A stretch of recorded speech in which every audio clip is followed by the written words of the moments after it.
now we're at the time where the Hamashiach is getting ready to come. And hidden riches of secret places, that thou mayest know that I am the Lord. Last words, brother. Shalom, shalom, ma. All right. Shabbat shalom. Shabbat shalom. All right. Shabbat shalom, Yasharel. That's right. That's right. Shabbat shalom, Israel. Oh, man. It's a blessed day today. I pray that you all are having a blessed Shabbat. Pray that you're wherever you are, scattered to the four corners. Man, we got to have a power-packed lesson for you today. So powerful that we have to break this down in some parts, probably 4. So get ready. Make sure you got your pen and something to write with, because, hey, we're going to get down and deep into it. Bring it out, brother. All right. Let me share this real quick. As brother get ready to bring the scriptures up, we're going to go ahead to our scripture reading. We're going to hit up Jubilees chapter 50. All right, brother, take us away. All right. Jubilees chapter 50 in the hidden books. That is a good reason that we've seen they had them hidden from us, because they continue a treasure trove of knowledge. Jubilees chapter 50, verse 6, and it says, "And behold, the commandment regarding the sabbaths, I have written them down for thee in all the judgments of his laws. 6 days shalt thou labor, but on the 7th day is the day of the Sabbath of the Lord your God. In it ye shall do no manner of work, ye and your sons and your men servants and your maid servants, and all your cattle and the sojourner also who is with you. And the man that does any work on this day shall die. Whosoever desecrates that day, whoever lies with his wife, or whoever says that he will do something on it, that he will set out on a journey thereon in regard to any buying or selling, or whoever draws water thereon, which he has not prepared for himself on the 6th day, and whoever takes up any burden to carry it out of his tent or out of his house shall die." Oh, man, all praises. I got one more verse, right? And it says, "Ye shall do no work, whatever on the Sabbath day." Hold on. Yeah. No, that's 3. Right. You shall do no work, whatever on the Sabbath day, save what ye have prepared on yourselves on the 6th day, so as to eat and drink and rest and keep Sabbath from all work on that day, and to bless the Lord your God, who has given you a day of festival and a holy day, and a day of holy kingdom. For all of Israel is a day among their days forever. Praise to the Most High. You know, it's interesting because, the Most High has given us this holy day for our people. And, we see this every week and have an obligation to be able to fulfill it in the glory of the Most High. Verse 10, it says, "For great is the honor which the Lord has given to Israel, that they should eat and drink and be satisfied on this festival day, and rest thereon from all labor, which belongs to the labor of the children of men, save burning frankincense and bringing obligations and sacrifices before the Lord for the days and for Shabbat." So in other words, this is good that this brought up, because you can burn frankincense on the Shabbat, all right, because it's giving praises to the Most High.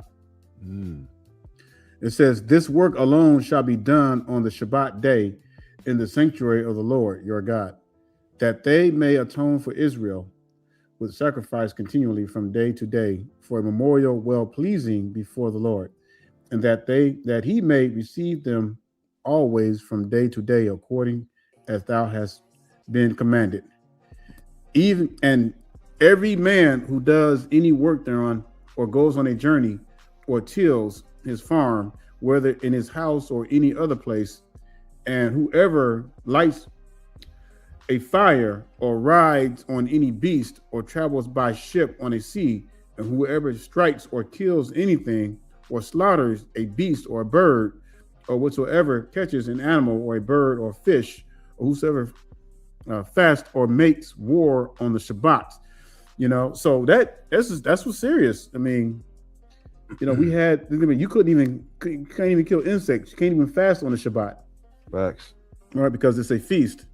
It's a day of the Most High. Is that the farthest it goes up? Is that part? Yeah. Now 13 is the last verse. Okay. It says, "The man who does any of these things on the Shabbat shall die." So that the children of Israel shall observe the Shabbat according to the commandments regarding the Shabbats of the land, as it is written in the tablets which he gave into my hand, that I should write out for thee the laws of the seasons, and the seasons according to the division of their days. Herewith is completed the account of the division of the days. Right. So we have a fixed weekly Shabbat, and that comes right on time. Bring it on up. All right. So as brother getting ready to bring out the scriptures, so the title of the lesson is The Prophetic Timeline, Enoch's Legendary Dream Revealed, Part 1. Now, there's a lot of chapters, but this is why we're going to have them broken down in parts, because we're going to really slow roll this. So this is why we're telling you to make sure that you have something to write with and a pen, which I know you all do. But we're going to break it down in ways that a lot of our people don't know and understand, because this whole timeline starts from the very beginning, you know, even to the fallen angels, and all the way to deliverance of the Israelites in the last days. So that's why this prophecy is so powerful, and this is why that we're going to slow roll this out and just take our time and really go through this. All right. All right, brother, take us away. And we'll just go back and forth. All right, Khan. All right. So, if you would go to your Book of Enoch, chapter 85, right?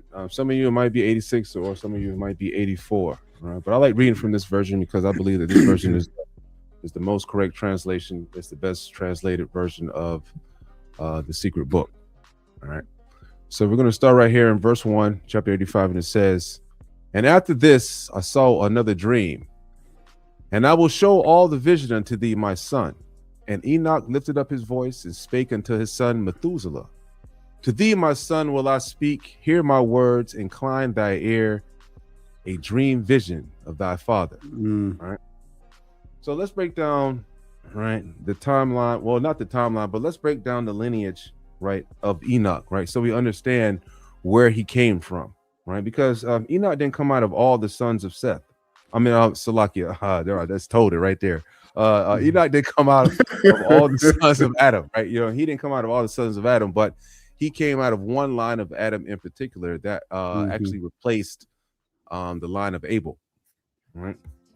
So as you know, right, we go Adam begat Seth, Seth begat Enos, and Enos begat Canaan, Canaan begat Mahalalel, and Mahalalel begat Jared, and Jared begat Enoch.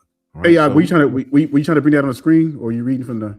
Oh no, I'm not reading. No, I was just bringing it off the top of the head. But just but hey, let's go to the scriptures though. Hey, you want to bring up Genesis chapter 5, and we'll start at verse 18, and then if you want to, we can get the whole. We can go to Chronicles and Genesis 4, 1 through 5, and all that too if you want to. Okay, Genesis chapter 5. We're starting at. No, matter of fact, man, let's start at chapter 4, 1 through 5. Salakia, that's on me. How about to bring yours up to the screen? 1 through 5. Yep. Right, because it's really important that we are going to break down. Like, man, we're going to do a whole series of steps, so we're going to understand exactly where we come from as a people. Right, our bloodline, right, the power that our people have, and why Israel's the strongest people on the earth. Things of that nature. We're going to bring it out from the scriptures, right? But we're going to start here today with part 1 on this lesson, the prophetic timeline, Enoch's legendary dream revealed. Hold on, let me get the other one. I forgot I had the other one. Oh, yeah. Okay. Yeah, so you can. Yep. All right, Kai. Yeah, because that one, I mean, that's. I just want them to really see and follow along too. So once we bring that out, all right, but you're all going to see, man. This is how the prophecy just fulfills itself, and everything that the Most High has designed. All right. There we go. Bam. All right. All right.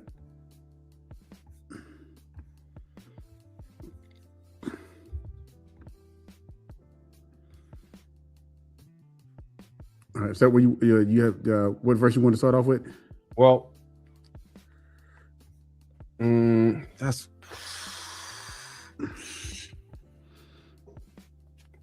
let's go to chapter over. Go one chapter over to chapter 5 real quick, and then we'll go back there. Salaki. Right, chapter 5. We'll start at verse 18. Right there, right.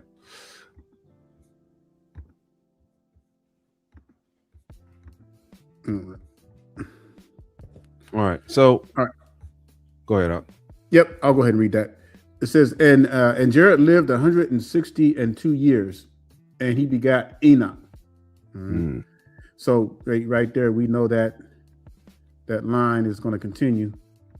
It says, and Jared lived after he begot Enoch 800 years. Man, hey, can y'all imagine that? That's a long time. Like when you read that seems like a fairy tale, you know.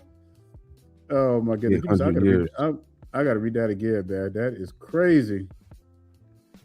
Tell you, we're gonna be a minute. All right, it says, hey. And it said, oh, go ahead. I was gonna say, if you want to, man, you can start at verse 1, and then if they want to get the whole line, because I think it's. Let me see. Go up, and Adam and says, and Adam and that gay and female Adam boom. Adam lived 100 years against Seth. Right, Khan. Yeah. We should start through this one because this is going to give the whole genealogy. So so they'll get all of it.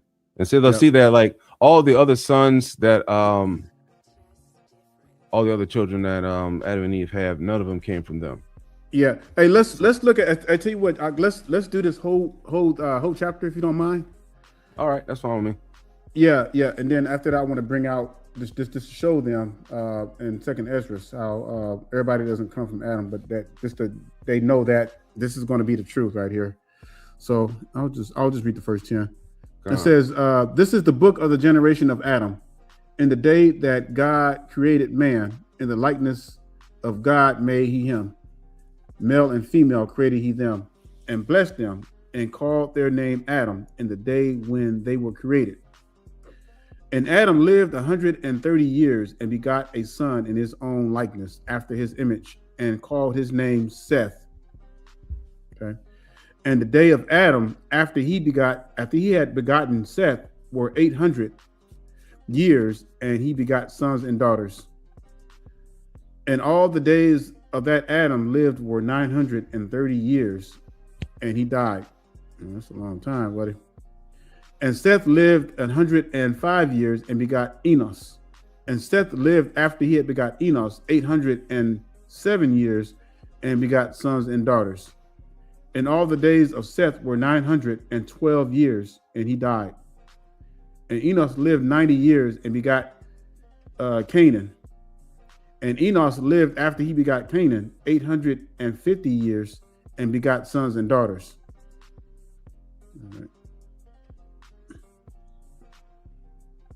Still out? Yeah, I'm still here. Okay. You want to get the next? Okay, Khan, right? And all the days of Canaan were 910 years, and he died. And Mahalalel lived 65 years and begat Jared. And Jared lived after he begot Jared 830 years and begat sons and daughters. And all the days of Mahalalel were 895 years, and he died. And Jared lived 600. And Jared lived 162 years and begot Enoch. So what number is Enoch down the line, right? So he's a holy number. We see that he's the seventh born, right? He's the seventh born from Adam, right? From the from the line, right? The seventh born from Seth, right? The seventh son down born from Seth down the line. So this is important, right? That we have to understand that, and all of these children, right? They beget and they look like their father, right? We got to understand that from the beginning of the earth to now, that we'll see is that the Most High kept the look of Adam, the original Adam, right? He kept the look of him through our people. The Israelites, the so-called Negroes of today, we look like Adam did back in the day, right? This is the same features, same everything, because that's how the Lord preserved it throughout the seed on the earth. And we know that he didn't come from Cain, because Cain was wicked and he went out and he did all kinds of stuff that the Lord did not want him to do. Hey, go to so just another precept if you want to go there, right? If you want to go to First Chronicles chapter 1 and 1 through 3, right? So they can see that the scriptures will show you just the holy line itself. All right. What chapter you going to? First Chronicles chapter 1. Okay.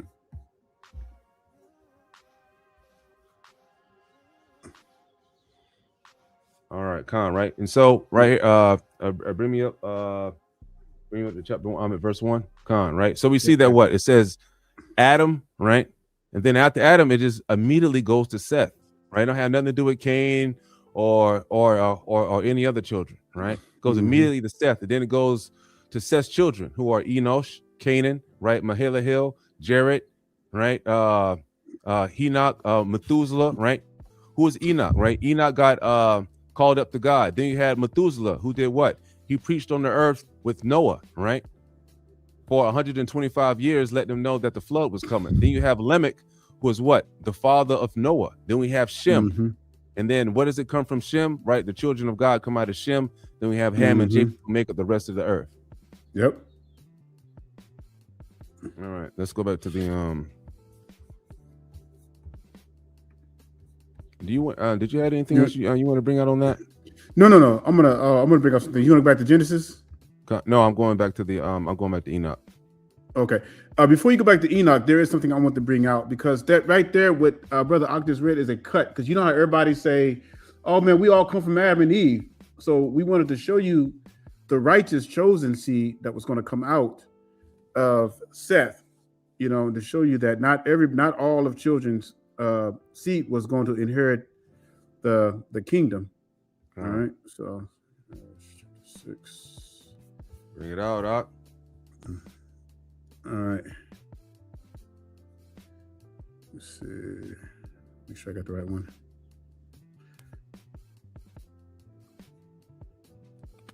Okay. So let's look at 2nd Ezra 6:54. And it says, "And after these, Adam also, whom thou madest Lord of all thy creatures, of him come we all." So you hear that? So, you know, this is why Christians, they think that, oh man, well, we all come from Adam. You know, we all God's chosen children. No. And we just proved to you in Genesis that the righteous seed was going to come through Seth. And this is going to be important to when we break this prophecy down too here in the future. It says, "And after these, Adam also, whom thou hast made Lord of all thy creatures, of him come we all, and the people also whom thou hast chosen. All this have I spoken before thee, O Lord, because thou madest the world for our sakes. As for the other people, which also come of Adam, thou hast said that they are nothing, but be like unto spittle." So that means that Ham's descendants, Japheth, Cain, them boys are out. And has likened the abundance of them unto a drop that falleth from a vessel. And now, O Lord, behold, these heathens, which have ever been reputed as nothing, have begun to be lords over us and to devour us. So now you see from the scriptures that not all, that everybody who came from Noah are not all the Most High's chosen. So even though we all come from Noah, but there's only a certain bloodline, like Brother Aton was saying, that the Most High preserved his people throughout these generations. Like this lets you know right here that when sin came on the earth, the Most High had automatically had put in plan B, right, to preserve a particular people, right, a particular righteous part of the earth before everything has to be destroyed. Because at that point, right, since sin was already on the earth, it was already evident that everything had to be destroyed. Right, this place had to be rebuilt already because sin had already polluted the earth. So at that time, we see that the Most High had already made concession to start building his secret people, right, throughout the bloodline for his own possession in the earth in the latter days when we get the new heaven and the new earth. Verse 3, right, and it says, "Before I took thy mother Edna, I saw in a vision my behold, and in my of Salakia, before Salakia says before I took thy mother Edna, I saw in a vision of my bed, and behold, a bull came forth from the earth, and that bull was white. And after it came forth a heifer.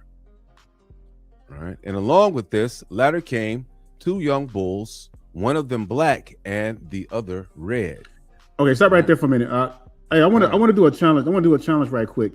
If you know, okay, let me just read that right quick.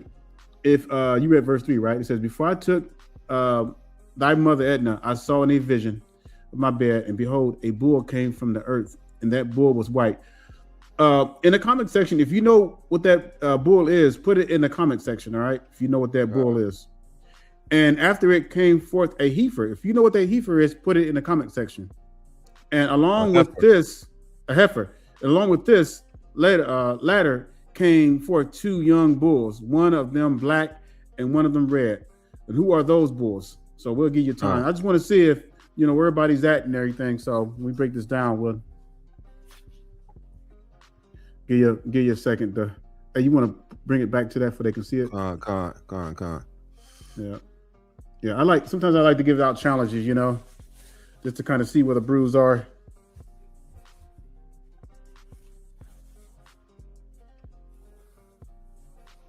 All right. Somebody said Jacob and Esau. All right, we're about to find out. All right.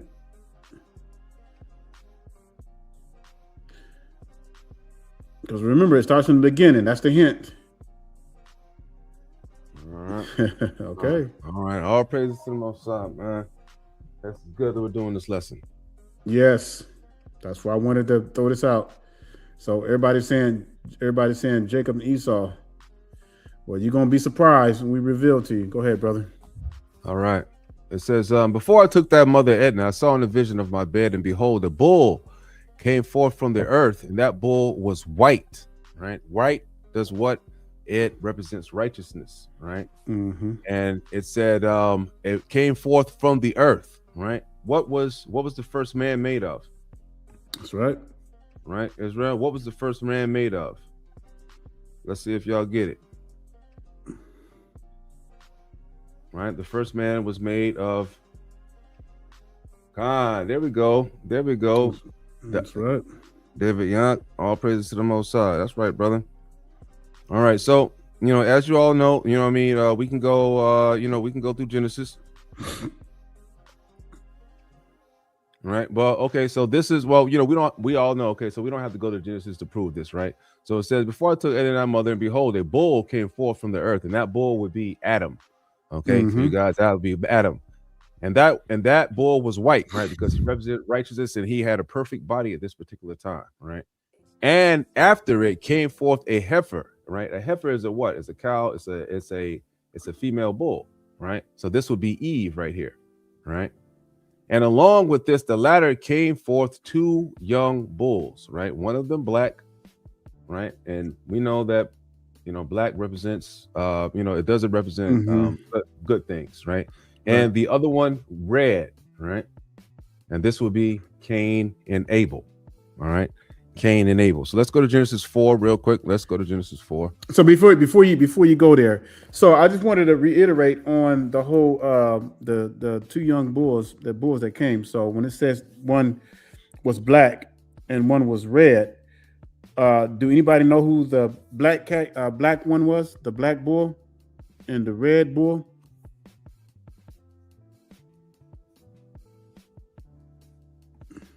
I just went over it, Israel. Yep. Brother Daniel testing y'all. All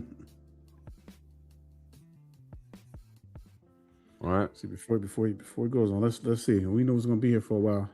God. The black one is Cain, the black bull is Cain, and then of course we know that the red one is going to be Abel. See, we want you to get this in your head so that as you begin to visualize this, you know, because the Most High, all through the scripture, he's always uses symbols and animals to try to describe our people. So, all right, it's gonna get good, y'all. All right, go ahead, brother. Matter of fact, let's go to matter of fact, I want to bring this out in Jasher, right? Just go, you know, we're gonna do a quick history of Cain and Abel, you know, in a version that you guys are not familiar with, which is Jasher, but this will be way more detailed than we get from the canon or the Jubilees version. Let me see here. All right, boom.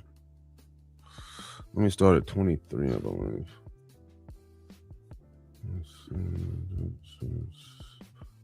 All right, Slack. Can you see my screen? No, you can't see my screen, can you? Slack. Yeah. All right, let me share it. I don't think I even got it up there. No, it's not up there. All right. All right, boom. All right, let's see. Let's go back. Boom. All right.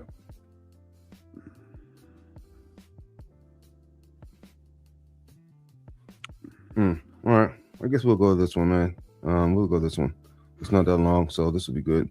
All right. So, Joshua chapter 1, and it says, and she called the firstborn Cain, right? Slocky. What? Let me just highlight right here. Put a bookmark for us, right? Boom. And she called the name of the firstborn Cain, right? Which is the black bull that we saw that's representing there, right? Saying, I have obtained a man from the Lord, and the name of the other is called Abel. Abel is the red bull. For she said, in vanity we came into the earth, and in vanity we shall be taken from it. And the boys grew up, and their father gave them a possession in the land. And Cain was a tiller of the ground, right? So he was a farmer. And Abel, a keeper of sheep. So he was a shepherd. So we can already see from the beginning, right, what was going on, right? What was the curse that Adam had? To be a tiller of the ground, and that, you know, when he pulls up, you know, thorns and thistles is what he would get, right? But Abel, on the other hand, you can already see that the role he had was a keeper of the sheep. He was a shepherd, symbolizing that his line was righteousness, right?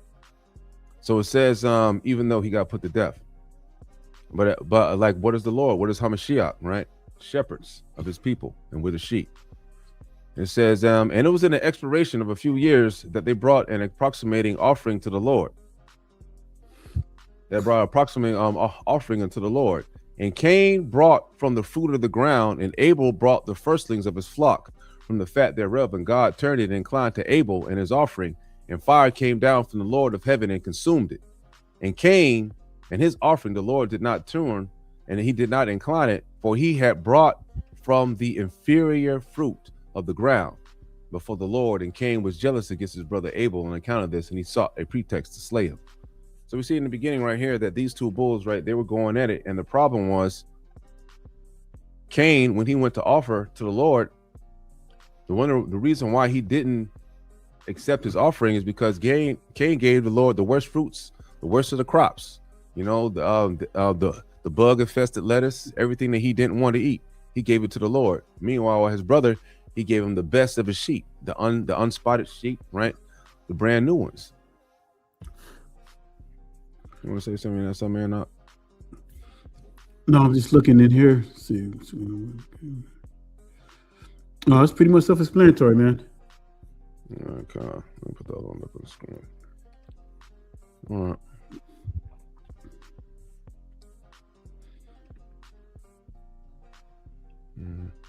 You left off, and no, go back. I think you left off at verse 4. Yeah, Con, I got verse 4 and 5. All right.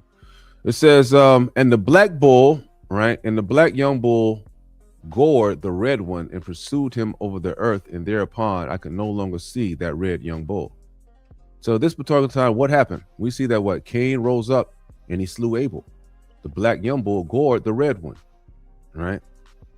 And it says, and that black young bull grew, and a heifer joined him, and I saw many oxen proceed from him, which resembled and follow him.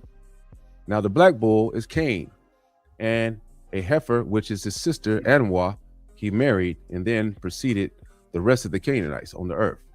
All right. So let's get back to the story of Cain and Abel real quick. Gotta get this off.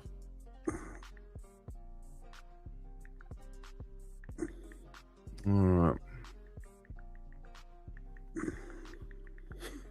right. It says, and in some time after Cain and Abel, his brother, went one day into the field to do their work, and they were both in the field, Cain tilling and plowing his ground, and Abel feeding his flock.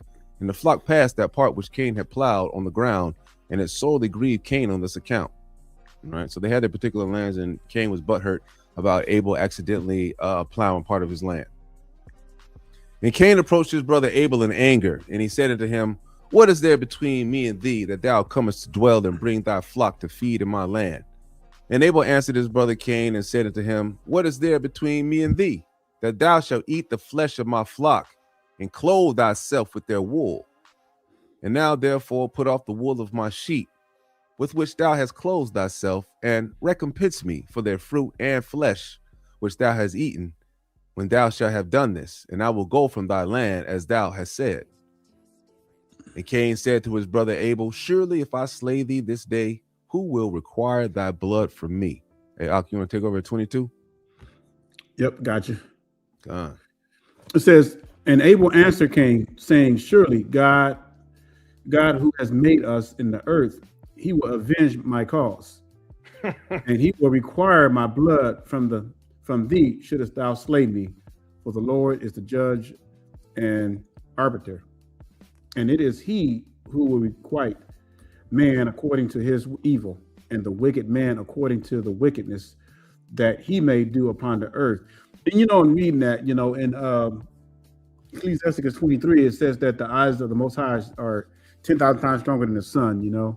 Nothing gets past the Most High.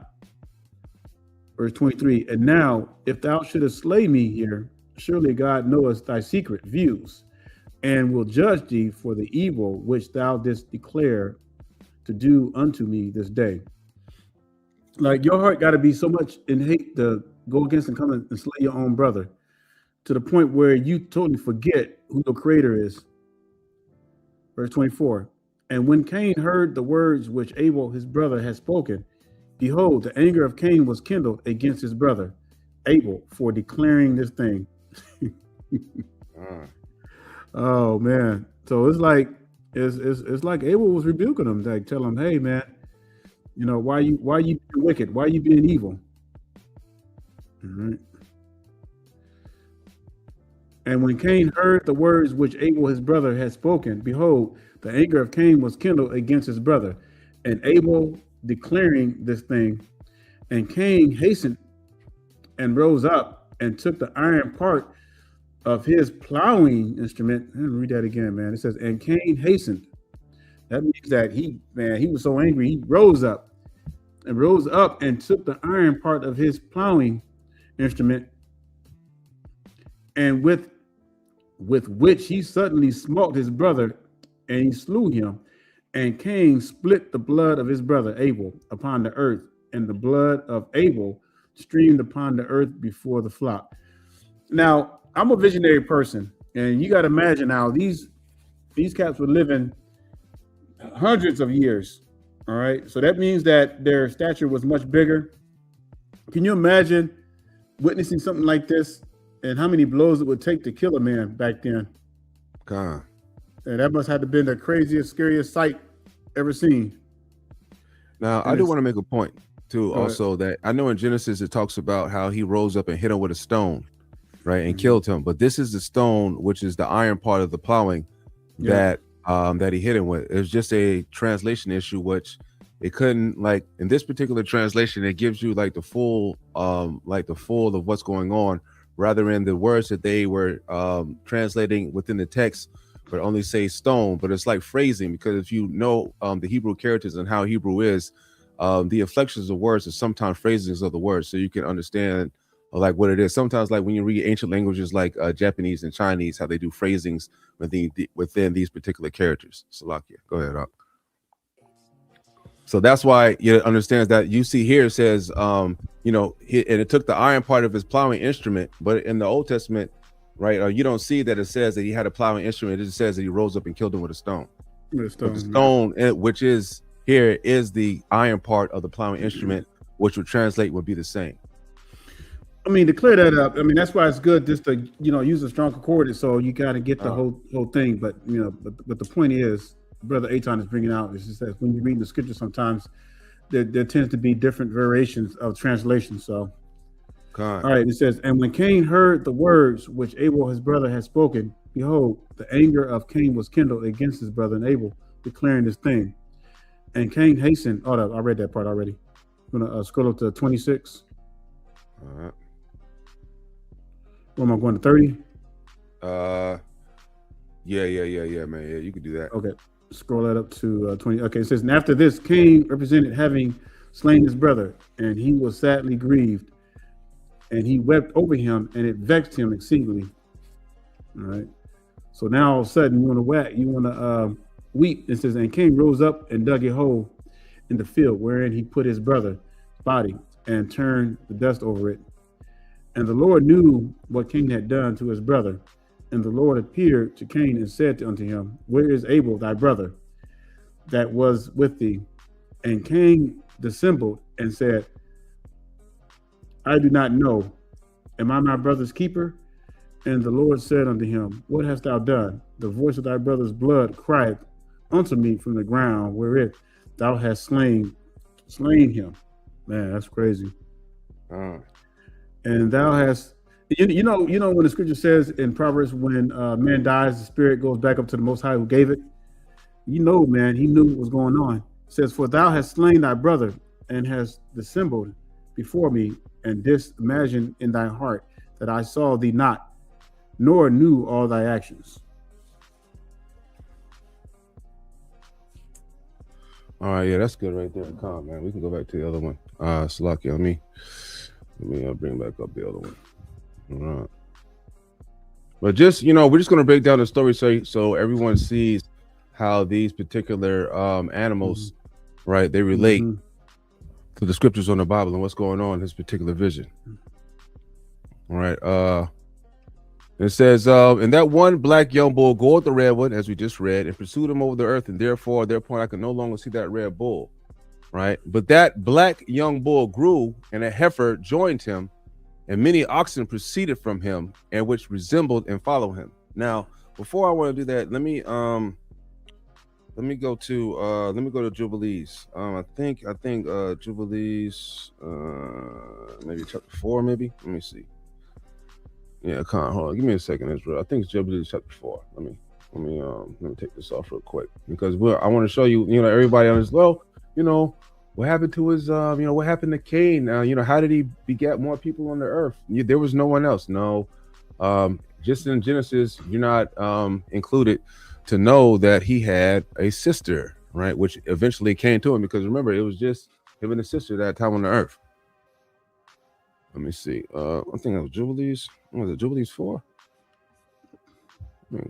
4. All right, come on. Here it is right here, right? Jubilees chapter 4. Right. And see, man, this is why it's, a lot of people don't like these hidden books, because the hidden books, man, they really connect the dots for a full story, so we can understand what's going on. So we don't understand, you don't come up with false doctrines like, oh man, there were more Adams on the earth and there was other people on the earth, and that's how he had erected the city of Og. It says, in the third week, in the second Jubilee, she gave birth to Cain, and in the fourth week, and in the fourth, she gave birth to Abel, and in the fifth, she gave birth to her daughter Awan. Right.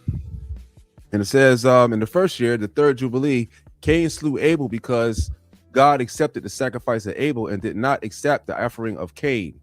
And he slew him in the field, and his blood cried from the ground to the heaven, complaining because he had slain him.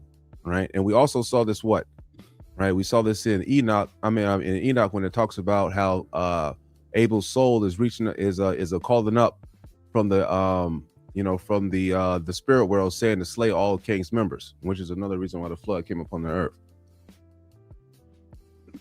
And the Lord reproved Cain because of Abel, because he had slain him, and he had made him a fugitive on the earth because of the blood of his brother. And he cursed him upon the earth. And on this account, it was written on the heavenly tablets, cursed is he who smites his neighbor treacherously. And let all who have seen and heard say, so be it. And the man who has seen and not declared it, let him be accursed as the other. And for this reason, we announce that when we come before the Lord our God, all that sin which is committed in heaven and earth, and in light and in darkness and everywhere, and Adam and his wife mourned for Abel 4 weeks of years, and in the 4th year of the 5th week, they became youthful, and Adam knew his wife again, and she bare him a son and called his name Seth. All right. For he said, God has raised up a second seed unto us instead of Abel, where Cain slew him. Now we understand that this is where the holy people come from, and we read about earlier. Right. And this is the part I meant to get to. Right. And in the 6th week, his daughter, he begat a daughter, Azurah, and Cain took Awan, his sister, to be his wife, and she bare him Enoch at the close of the 4th Jubilee. This is not the same Enoch that came from Seth. Okay, this is not the same Enoch that came from Seth, because we see that right here that doing that around that same time, Eve, she's already just given birth to Seth. All right, but here I want you to see that the heifer that went with Cain that we were just reading about. All right, this is his sister Awan. Let's read that back up.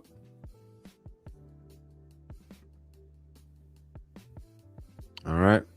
So it says, and that black young bull, right at Slakia, verse 5, it says, but that black young bull grew, and a heifer, which is Awan, right, joined him. And I saw that many oxen proceeded from him, which resembled and followed him because he had children. All right, Doc, man, that's on you, man. You in verse 6 to 10.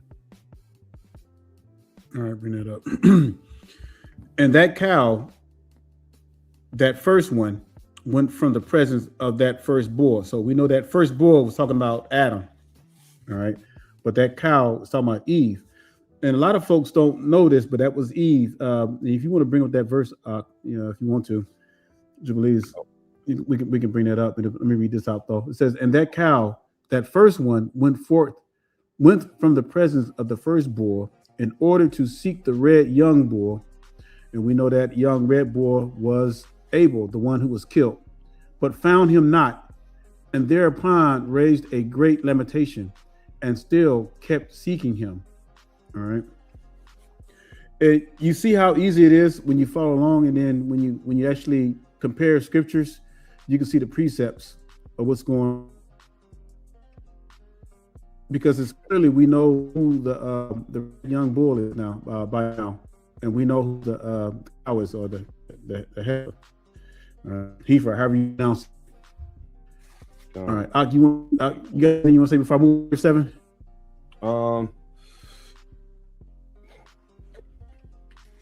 I mean, man, you go ahead. That's good. Okay. It says, all right, verse 7, it says, and I looked till that first bull came to her and quieted her. All right. So we know that is Adam trying to comfort Eve. And I looked till that first bull came to her and quieted her. And from that hour, Slakia. Hey, Israel, do y'all want the scriptures as far as like when Eve actually went to go look for Cain? Like, are y'all aware of that? Bring it out. That's what I'm saying. Okay. Bring it out if you have it.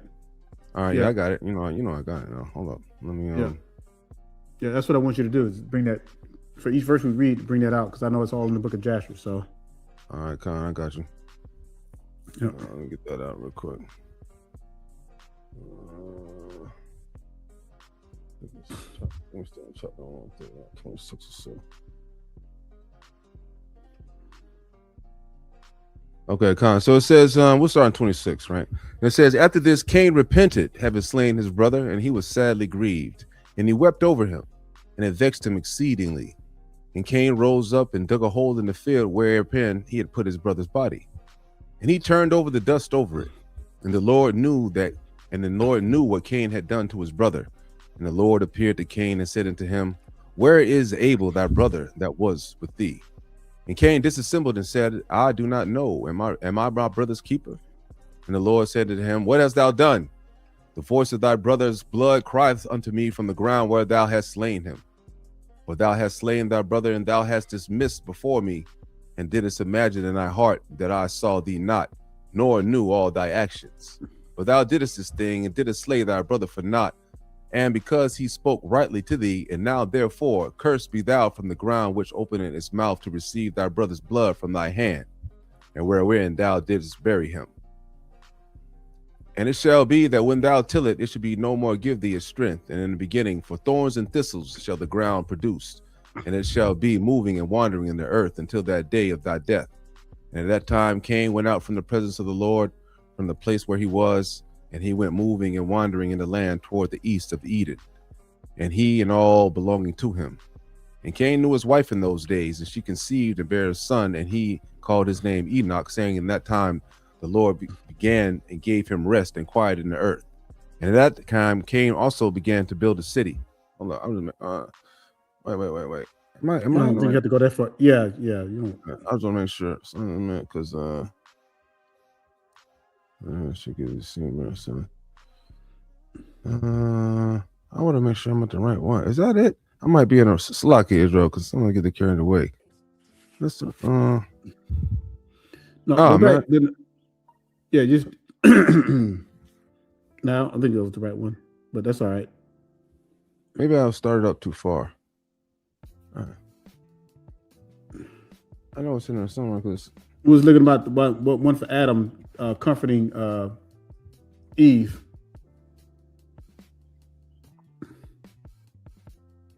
all right, there we go.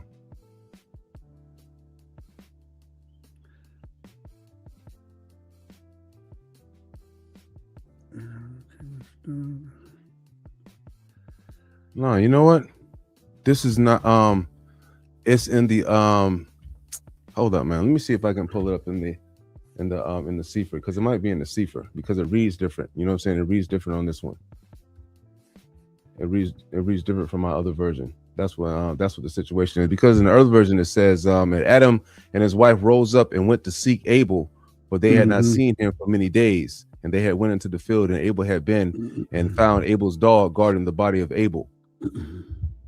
Hold up, man. That might be the Salakia, Israel, because I got me and Brother Dan, we got like plenty of versions of scriptures that we break stuff down. So let me make sure it's not in this one. Let's see.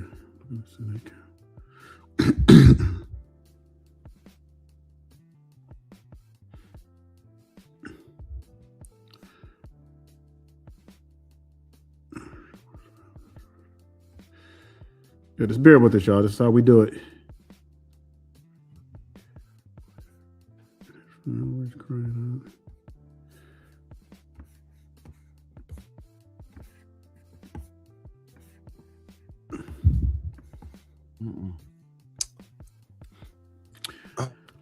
I gotta get the R.H. I gotta get the R.H. Charles version. Yeah, I think it was that. I think it was. Yeah, I think it was that version. That it is. Yeah, so it's not going to be simple. So we'll just go back to Enoch. Anyway, you know, so we still brought it out in Jubilees chapter 4. Anyways, when it says that his mother had mourned for Abel for 4 weeks. I'm gonna put the other one back on the screen. Salaki. All right. And then just be prepared, Ak, to bring out the other compared scriptures too. So, all right, I got it. I'm gonna read 6 again over. Oh, go ahead. Like that. I'm gonna read verse 6 over. All right. It says, "And that cow, that first one, went from the presence of that first bull, in order to seek the red young bull. So and found him not. And thereupon raised a great lamentation." So that lamentation is the mourning. So as Brother Eitan showed in Jasher, that's what was happening, because Eve was mourning, and Adam came to comfort her. So you see how, like, when you're reading the scriptures and when you're reading the symbolism, how profound it is when you bring it out. It makes so much sense now. It says, read that part again. "But found him not, and thereupon raised a great lamentation, and still kept seeking him." All right, verse 7. It says, "And I looked till that first bull came to her and quieted her. And from that hour onward, she cried no more." All right. So that's pretty much was covered in Jasher, you know. So let's look and see let's look and see what's getting ready to happen next. "And after that, she bore another white bull." So get ready to bring that out. I got the scripture for it. It says, "After that, she bore another white bull." All right. So remember, when Cain slew Abel, you know, we know that Seth was going to be born. All right. So we've already covered that white bull, that white calf was going to be a bull, was Seth. It says, and after that, she bore another white bull, and after him, she bare many bulls and black cows. All right. You got the scripture for that one? God. It says, after she bore another white bull, right, which was Seth, right, and after him, right, she bare many bulls and black cows, which are the other nations. But Seth is the only one that was important. That's why it's the white bull, because it stands for righteousness, right? Because he was the seventh. Right. All the other ones that came from Cain and Abel, I mean Cain and all the rest of them, all right, that didn't have anything to do with our lines. So the white bull is only represents righteousness. It does not represent skin color or any of that other stuff. Just like how, like, some of the camps, they like to read a part in Enoch and they'll try to tell you that, oh man, see, it says that Enoch was his skin was white and shine, you know what I'm saying, white and shine like the snow, but his you know what I'm saying, but that doesn't make sense, because right in the next paragraph it says it was darker than the color of a newly budded rose, right? That's So right. you know that his skin is not white, you know what I mean? White is just telling you that it was like glowing like some extraterrestrial craziness, because of the righteousness and the chosen part that it came upon. It was like a miracle, right? Like people that they have to just get off the fact of skin color in the scriptures, man. Everybody's black in the beginning, right? There are no the only white people that are in the scriptures are those that suffer from leprosy, right? Thus, that's when all of a sudden your skin becomes white. I'm serious, man. So yeah, man. Hey, man. That's profound, though, man. Because if our forefathers were to see today, like we're living, and see all these white folks, they're probably, man, they probably shaking their graves, man. We've been infested by leprosy. Yeah. And after that, she bore another white bull, and after him, she bare many bulls and black ones. So, like brother was saying, this is why I read earlier, 2nd Ezra chapter 6, to show you that it is only the line of Seth that really matters. All right, that's eventually where Abraham will come from, and then Isaac, Jacob, and of course the 12 tribes, and then we who are scattered to the four corners today. But also getting back to what you were saying about the whole skin, the whole red thing. When people see that, this is where the Christian churches get that stuff from too. So they'll try to say that, Ham, they say Ham was black, and then Shem was white, and the Japheth was some yellow color or something like that. It has something to do, but it has nothing to do with that. It was talking about the spirituality, just like white represents the righteousness. Right? So getting back to this, you got anything else you want to bring out before I go to verse 9? It says, after that she bore another white bull, right, which is Seth, right? The Seth is the white bull. Yep. And after, after him, right, she bare many bulls and black cows. Go ahead, Salakia. Yep. And in my sleep, I saw that white bull likewise grow and become a great white bull, that's Seth. And from him proceeded many white oxen, which resembled him. All right. Right. And what were those? What were those white oxen that began to resemble him, Israel? Right. Enoch, Kenan, Mahalalel, Jared, right? Enoch, Methuselah, Lamech, Noah, right? These are the other oxen, right? And the white oxen that began to resemble him. Remember what I was telling you now. The great bloodline passed down, and all those that still resemble Adam today are the so-called Negroes on the earth. Right? You see how the Most, and then this is why it's important to understand the translation, because it says, right, they still resemble the original white bull, right? Which was what? Which was Seth, which was what? He came from Adam, right? And he was the chosen line. He was also the white bull. And you got to understand too, this came, and this was like, okay, it says, and in my sleep, I saw that white bull likewise grow, that's Seth, all right, and became a great white bull. And from him proceeded many white oxen, which resembled him. Of course, like brother was saying, Enoch was one of those. Who helped during the flood? We know that Methuselah was one of the ones too that helped with the flood. I should have brought that out too. Scripture, I think it's in Jubilee 6. Where it talks about how the righteous men were, as a matter of fact, let me see here. Let me find that right quick. So I do want to show them. And I think it's Jubilee 6. This was kind of impromptu, y'all, because when I read that, it made me think about the righteous men who were preaching before the flood. All right. I'm telling you, Israel, right? We study these hidden books, and I promise you, there's not one thing in here that goes against what's in the right. The natural Old Testament and New Testament that the so-called white man said is okay for us to read. Hey, can you take mine down? Take yours down and bring. I'm gonna read Jasher. I'm just gonna cover. Bring it out. Let's see. You up there? Start from. Okay. Give me a second. I'm just trying to figure out where I want to start from. All right. Okay. Because we know Noah is a descendant from Seth. Okay. I'll start with verse 11. It says, on that day. Wait. We can't see it. We can't see it. Whatever you got on your screen, we can't see. You can't see it? No, only thing I see is second Ezra's on your screen. No, take that some. Oh, here, let me remove that. That's you. Okay, my bad. Here, let me share. It's in the cipher. Okay, good looking. All right, there you go. All right, so Jasher chapter 6, and I'm going to start with verse 11. It says, on that day, Yahweh caused the whole earth to shake, and the sun darkened, and the foundations of the world raged, and the whole earth was moved violently, and the lightning flashed, and the thunder roared, and all the fountains in the earth were broken up, such as was not known to the inhabitants before. And Elohim did this mighty act in order to terrify the sons of men, that there might be no more evil upon the earth. So remember where it said that in Enoch, it says that heifer Eve began to begot many white oxen and black cows. Those black cows were the wicked men of the earth that would produce more wicked men.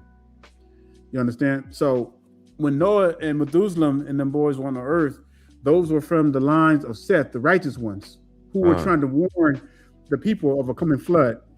And it goes on to say, and still the sons of men would not return from their evil ways. These are the black oxen, and they increased the anger of Yahweh at that time, and did not even direct their hearts to all this.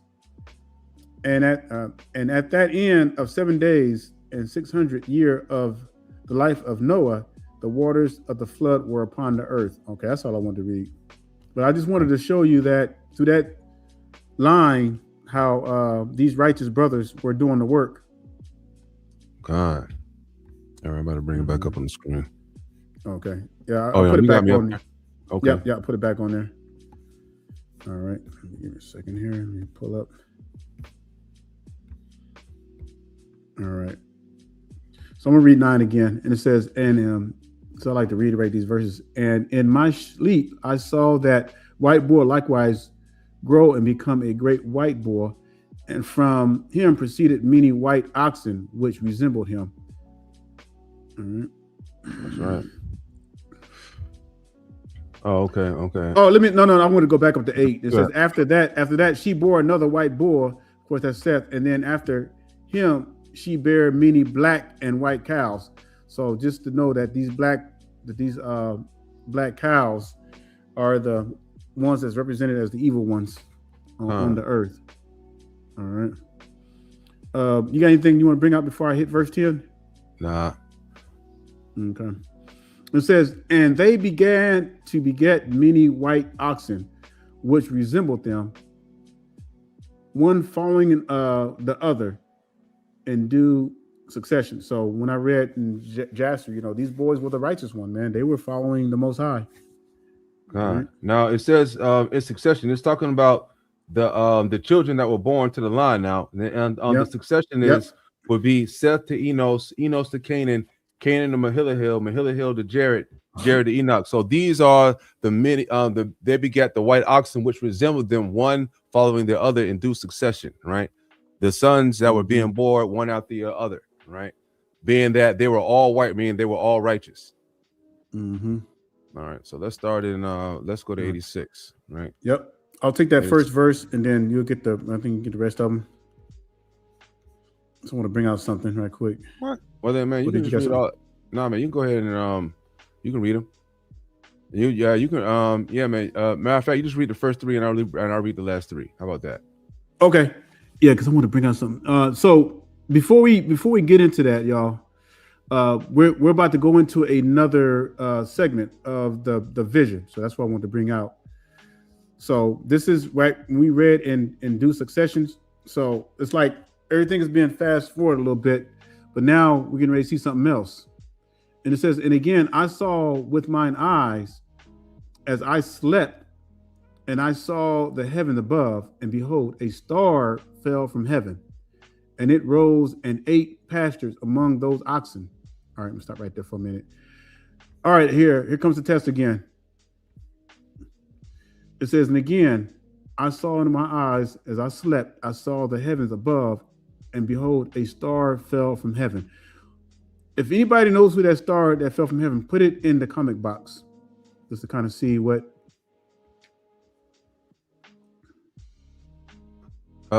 Rachel, no, sister, we're not the black ones, right? You know what I'm saying? We come from the white oxen.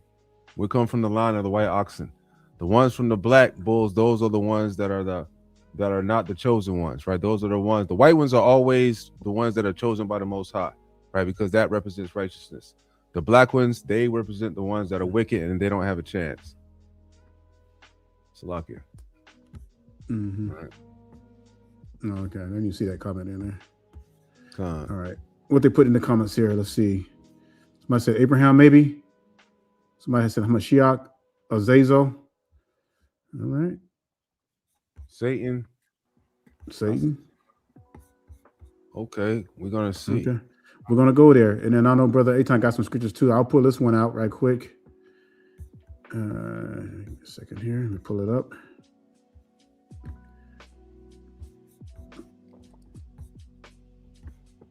I'm about to find out here.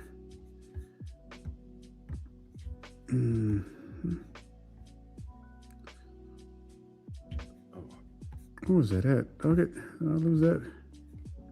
Bring it out, brother. Let's go. All right. Hold on. Ready to bring this out. I think I lost my little note there. Okay. That's not what it. Hold on. Oh, I got it. Which one? You and the Sefer?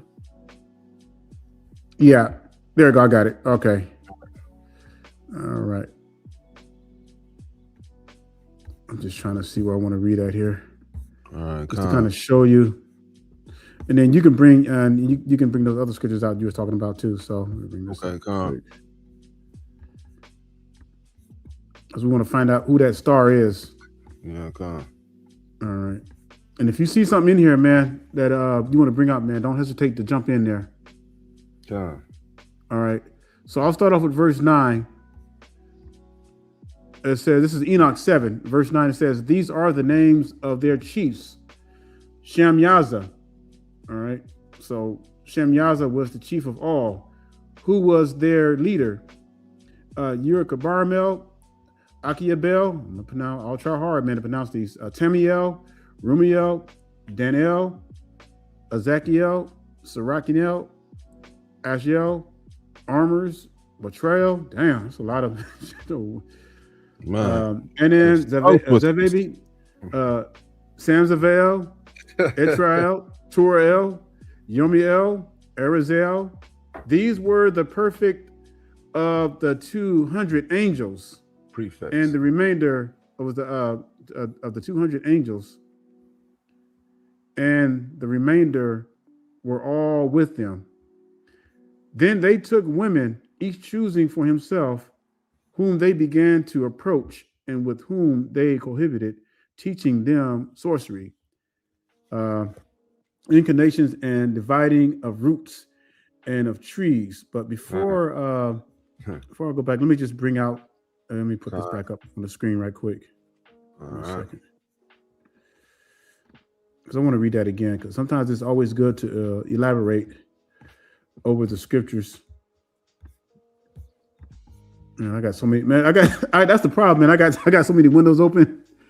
It says, and again, I saw with mine eyes as I slept, and I saw the heavens above, and behold, a star fell from heaven, and it rose and ate and pastured among the oxen. All right. So we know that the oxen are the humans, or the ones that of men. All right. So that's how you can tell who is who.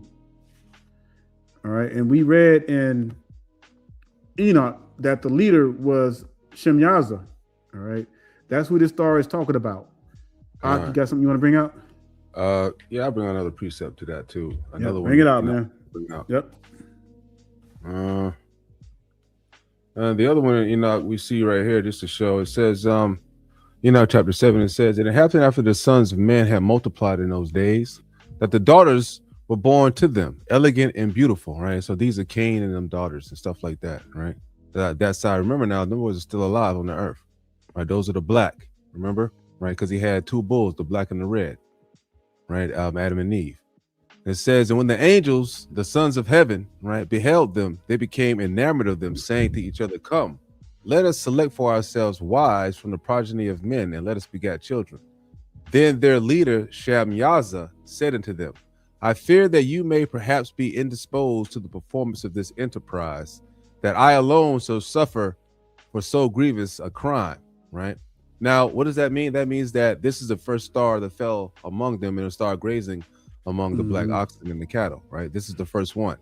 And then he's the one that convinced these guys to make this pact to, the other one, the other 199 to go down to the earth and, make these giants in the land that, we know it's Nephilim that later on became demons or unclean spirits as we know today. Salakia, let me put the other thing back on the screen for you out.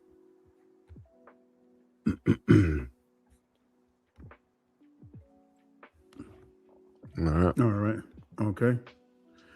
And verse 2, this is going to be a doozy because we might be here on this one for a minute. And it says, after that, I saw the large and black oxen, and behold. All right, I'm scroll down, Salakia. Okay. All right, that's that right there. All right. So we know that saw the large black and the oxen. All right. It says, and after that, I saw the large and black oxen, and behold, they all changed their stalls and pastures and their cattle, and began to live with each other.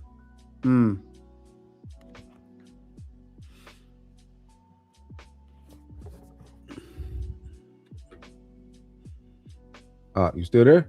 Yeah, I'm still there. I'm just looking because now I thought about something. Now it got me thinking. Let me read that again right quick.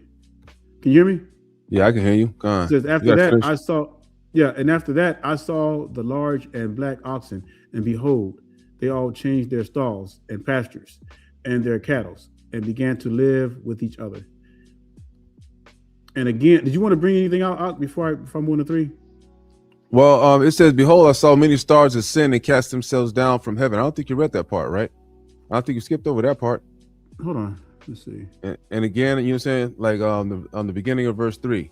Mine's is different. No, let me look at the one you got. No. I'm sorry, man. I'm jumping ahead. That's on me. Salaki, that's on me. That's on me.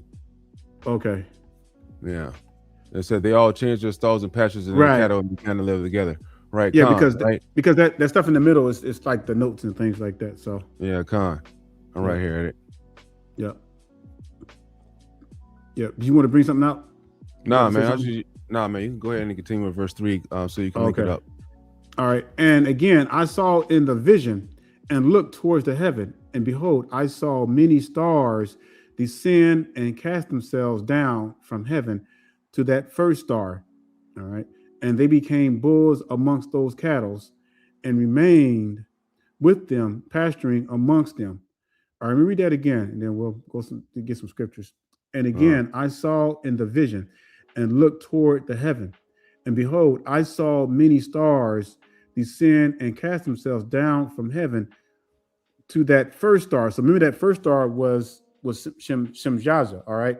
And everybody who followed him came down, was cast down with them, and they became bulls amongst those cattle and remained with them, pasturing amongst them, all right? So that's talking about when they came down to mate with the sons of men. So let's go there again. Let me pull it. No. I'm sorry. The daughters of men. He didn't mean I'm sorry. Yeah. Oh, Slakia, the daughters of men. Well, when I said the son, I'm talking about the righteous, but the daughters of men. Yeah. Nah, bro. Slakia, we gotta get that. Oh, man. Yeah. Not the brothers that did No, it. that wasn't. No. Yeah. Yeah, God. Slakia. Damn, didn't mean to say that. You're violent over here, man. I'm thinking about the righteous. I'm thinking about the righteous of Noah, of Seth, man. And I was like, they came out with the daughters of men. Went into the daughters of men. But even took you a while to catch on to that one. No, I was like, hold up now. What's going on? All right. Let's see where we'll start at. Oh man, I got a lot of screens up. Man, bear with me.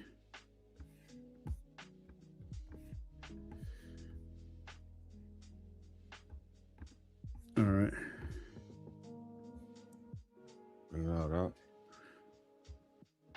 All right. All right. So I'm gonna start with verse 10.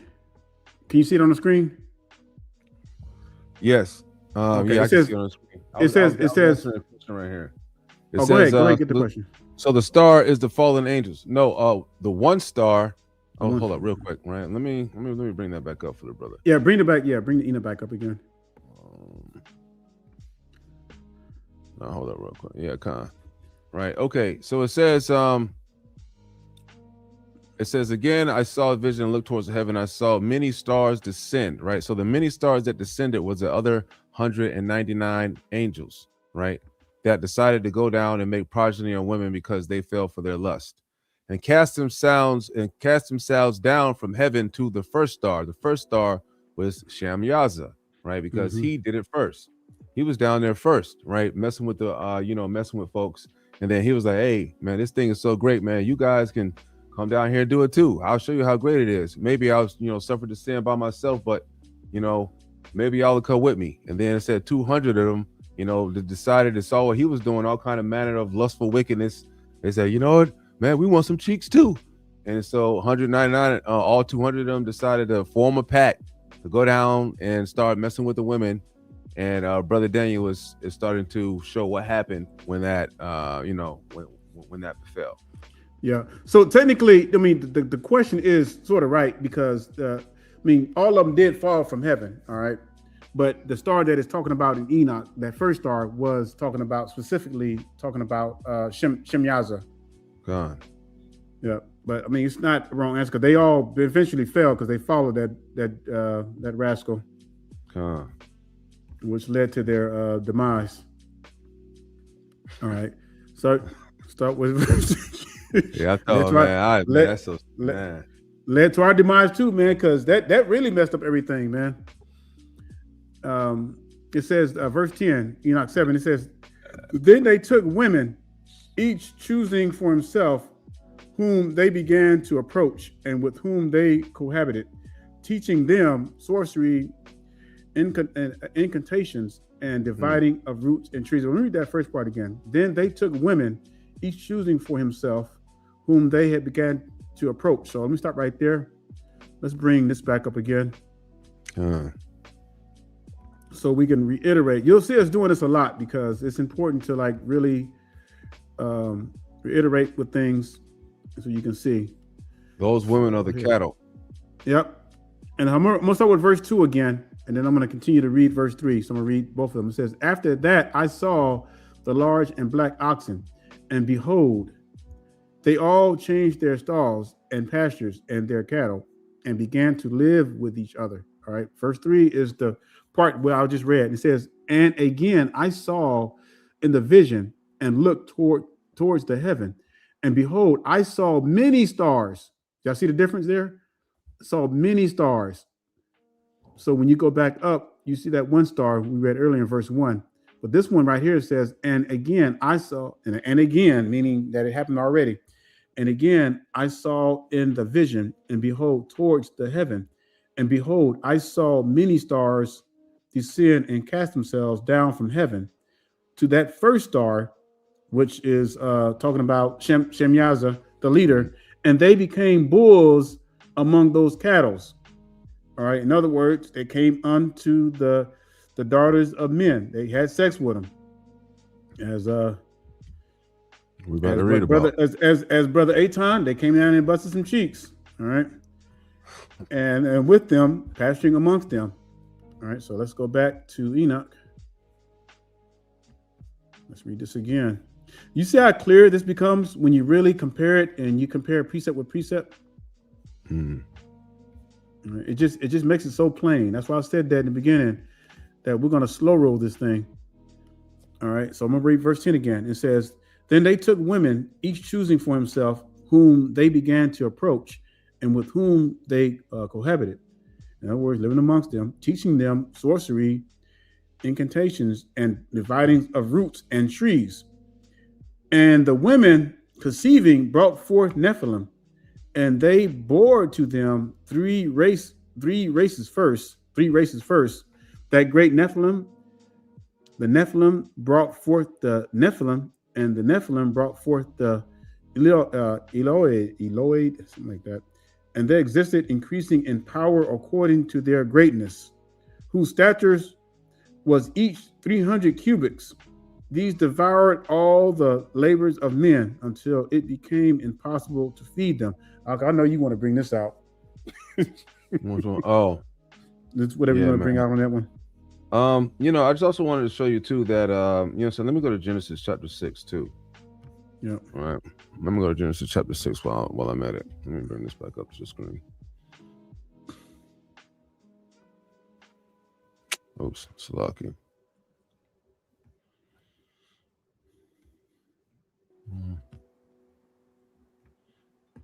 Got it. Yeah. That's you just came out with that. So what? No, I said that was scripture you just came out with. Genesis 6. Let me go to Genesis 6 real quick. Right. So another precept that we see the same thing, and we see right here, right? And it came to pass, right, when men began to multiply on the face of the earth, and daughters were born unto them. Right. This is how we know we got the correct understanding, because we have verified. We'll be able to not only verify it in Enoch, but we can verify it in Jubilees and in Jasher. This is the situation that happened. Right. The angels really came down and gave up their, holy the for lust. This is what happened. It's not with these other doctrines. I mean, man, we really have a fantastical story, right? That of how things have happened in the history of the earth, right? And it says, and it came to pass when man began to multiply on the face of the earth, and daughters were born unto men, that the sons of God, right, talking about the angels in this particular pretext, right? But they label it as the sons of God because they were perfect and they were made by God, right? Saw the daughters of men, and that they were fair, I mean they look good, right? And they took them wives of all which they chose. And the Lord said, my spirit shall not always strive with man, for he also is flesh, yet his days shall be 120 years, right? And what is this talking about, right? This is talking about the prophecy has began when Methuselah and Noah began to preach that in 120 years, the Lord's going to bring the flood on the earth. He's going to kill them, right? Because in verse 4, it goes on to say, there were giants in the earth in those days. And also after that, when the sons of God came into the daughters of men, and they bare children to them, the same became mighty men, which were old, of men and renowned, right?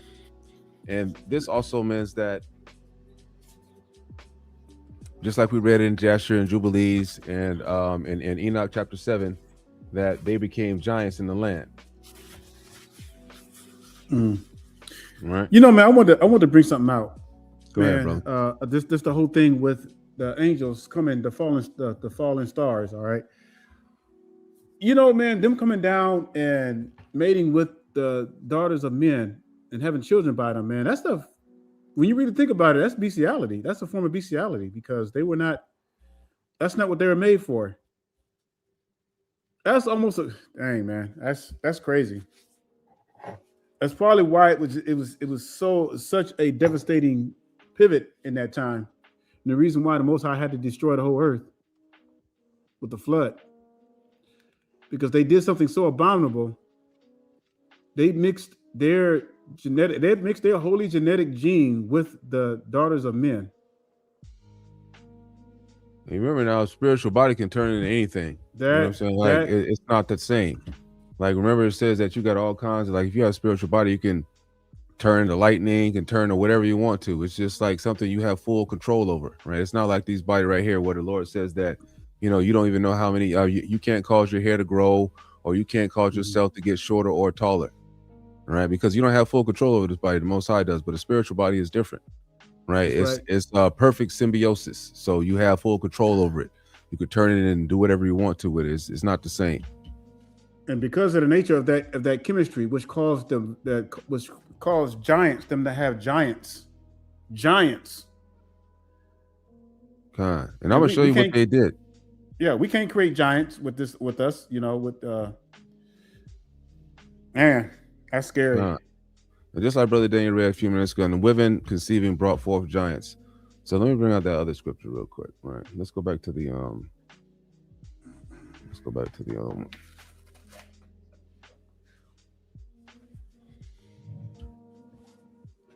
I'm gonna start in verse 4. Right? I'm gonna just read the 4. Go ahead, bring it out. Bring it out. It says, and I looked at them, right, and I saw, and behold, they let out their privy members like horses, and began to cover the cows of the oxen.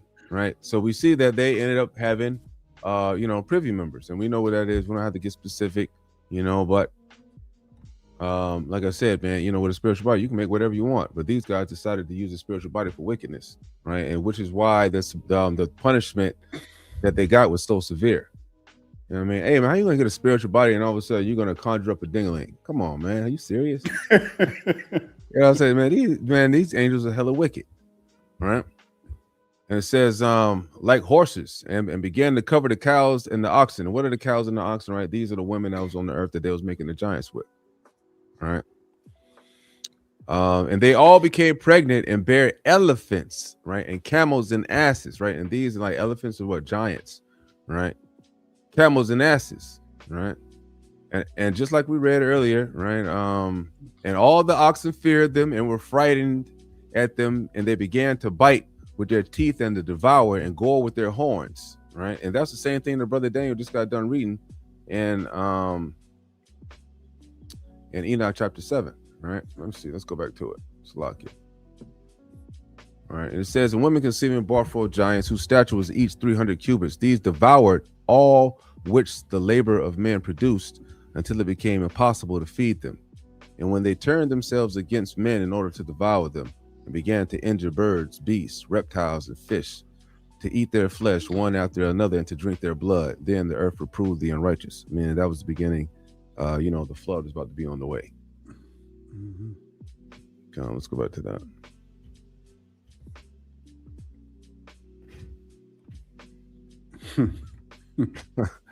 Telling you, man, this stuff is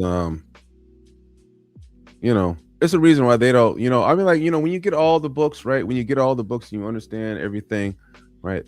That makes it, everything starts to make sense, right? You don't have these big gaps in the story. You can't make up any false doctrines when you cross-reference everything that's going on with the scriptures, right? You have to eat the whole meal, right? You can't eat a little bit, you know what I'm saying? And, that's how a lot of us, we don't come to repentance because we only think that, just if I keep the Sabbath, I might make it into heaven, right? But meanwhile, the scriptures, you forgot when it was evil for Onan and his brother to shoot their seed outside of the body, so the Most High killed them. So you over there, you messing with harlots and you wearing condoms and don't know that's a sin unto death. Right? It is very imperative that our people pay attention to these laws, statutes, and commandments and the things that are going on in the scriptures, so we can understand how to live without putting our soul in danger of being cast into the pit.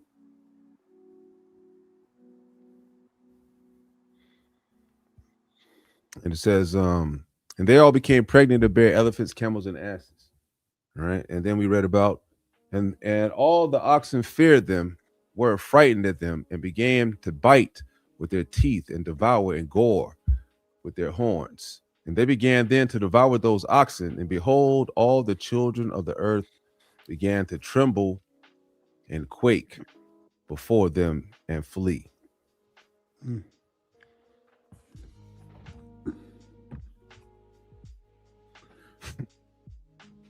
You want to oh yeah, that's right. Are we on Yeah, this is the last part, because we're going to do okay, part 2 on the other one. Okay. Right. Hey, I want to bring something out. This to kind of show you the continuation of the evil. We're gonna do part 2 next week, because again, there's a lot that we have to break down, because we want to take the time too. If you have any questions, but I do want to bring out Enoch chapter 8, because this goes on to explain what the angels, those fallen angels started to teach and everything, and how they started to really increase. So when we come back next week, you'll have a good idea. Like, man, this is. Let me take this one off. Yeah, now I want to bring out another precept also in Jubilees chapter 5. Okay. As well, whenever you get a chance. All right. You want to bring that one out first, then, before I bring this one out? Nah, man, that's good. You can go ahead and bring that out, and then I can bring out that later. All right. So this is one of the fallen angels. So this is when they talked about Enoch, when we read in Enoch 86, and the last was, I think it was around verse 1 when it talks verse 4 when they joined the other stars.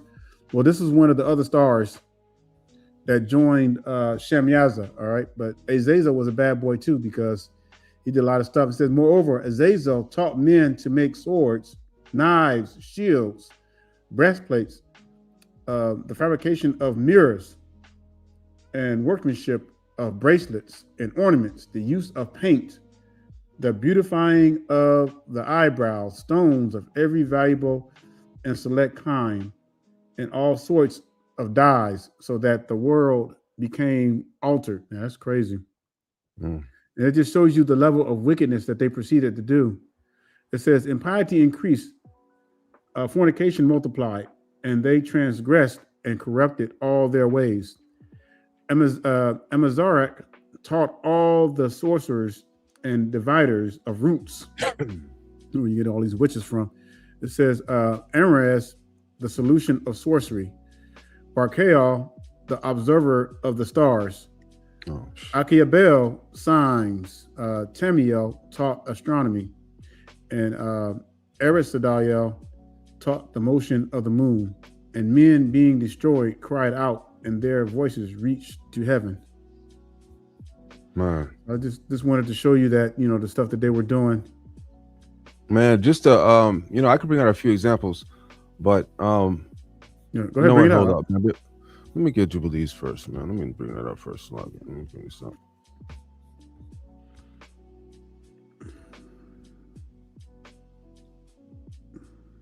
Right, so just like we saw in the beginning, it started out when it says, and this is another book that also corroborates, the story that we also saw in Enoch and the one that we saw in Jasher. Now we see it in Jubilees again, right? And we also saw it in Genesis 6, right? So we, all these stories are corroborating one with another that we see, throughout the scriptures of what's really going on. So people can't out here and say, no, man, I don't believe that, man. The angels wouldn't come down. No. Some kind of way, 200 angels got seduced, with women that came down here.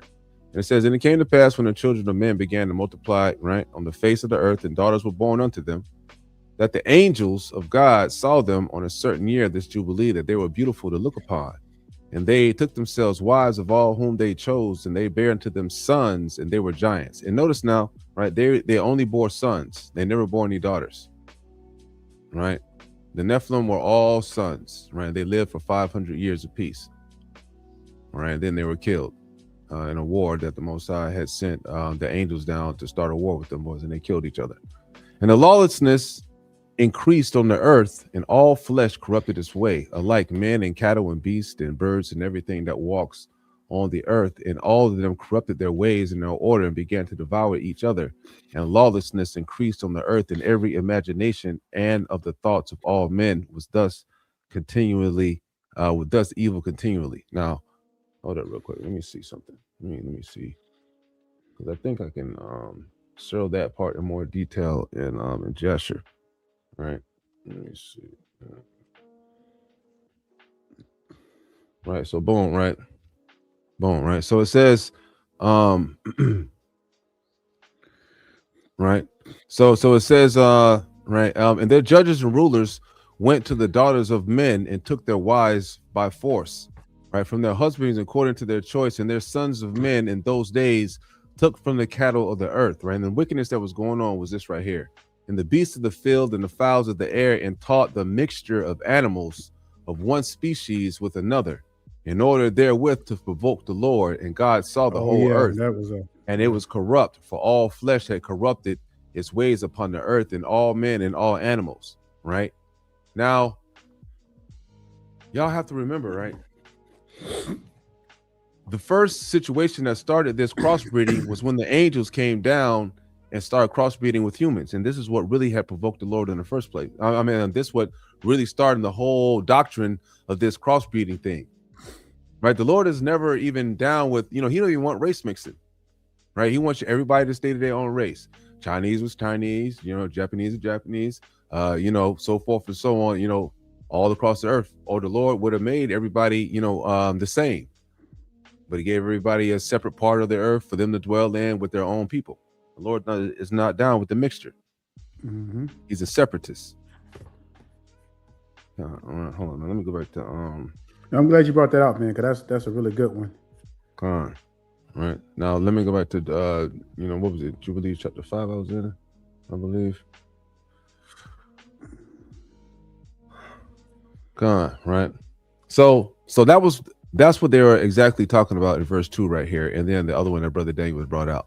Right. It said, and God looked upon the earth, and behold, it was corrupt, and all the flesh had corrupted its orders, and all that were upon the earth had wrought all manner of evil before his eyes. And he said that he would destroy man and all flesh upon the face of the earth, which he had created. All right, so I just wanted to bring that out. Salaki. There you go, brother. Turn it back over to you. Mm-hmm.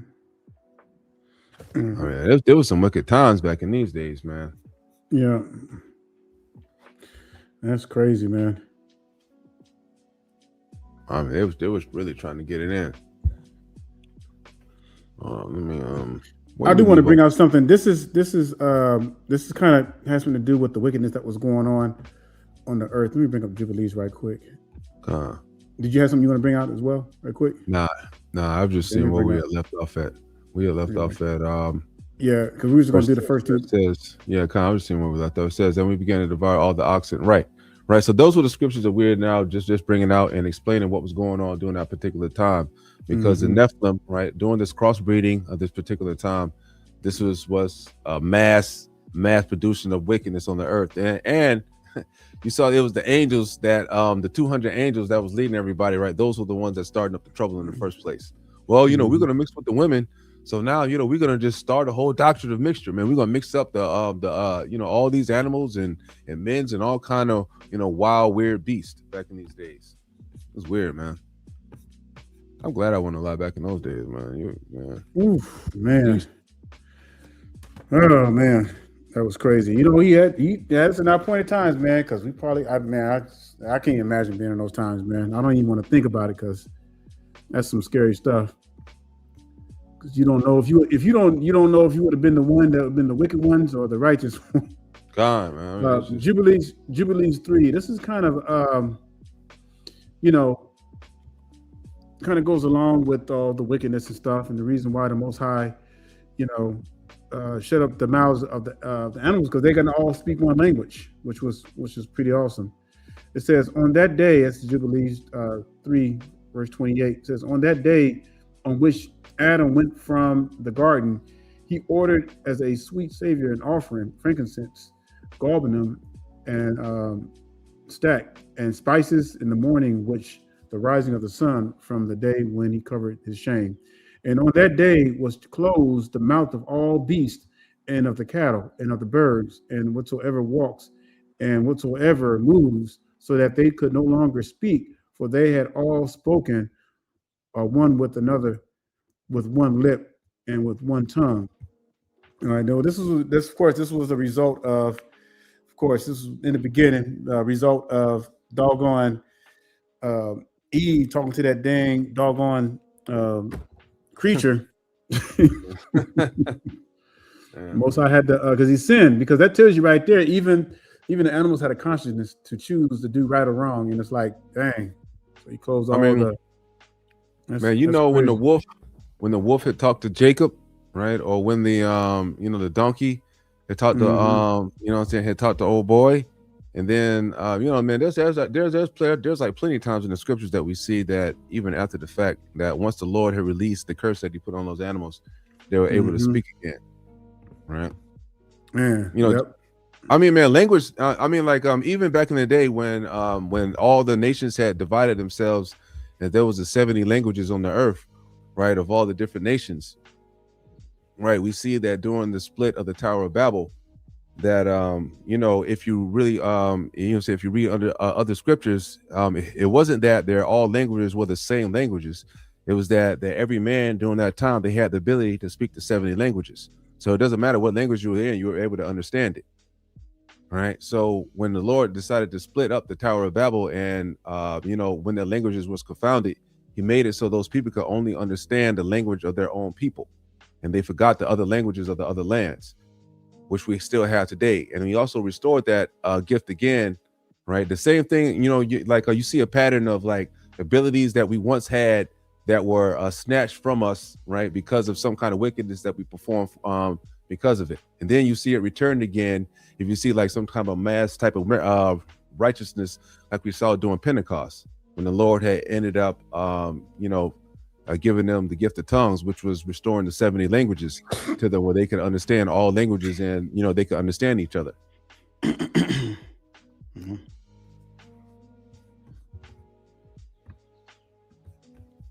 I mean, man, we've lost a lot of abilities. That's right, man. And this is why like breaking down this prophecy is so important, because next week we're gonna get into the next chapters, starting with we did 85 and 86, and then we'll begin with 87 next week. But it's gonna get even more detailed.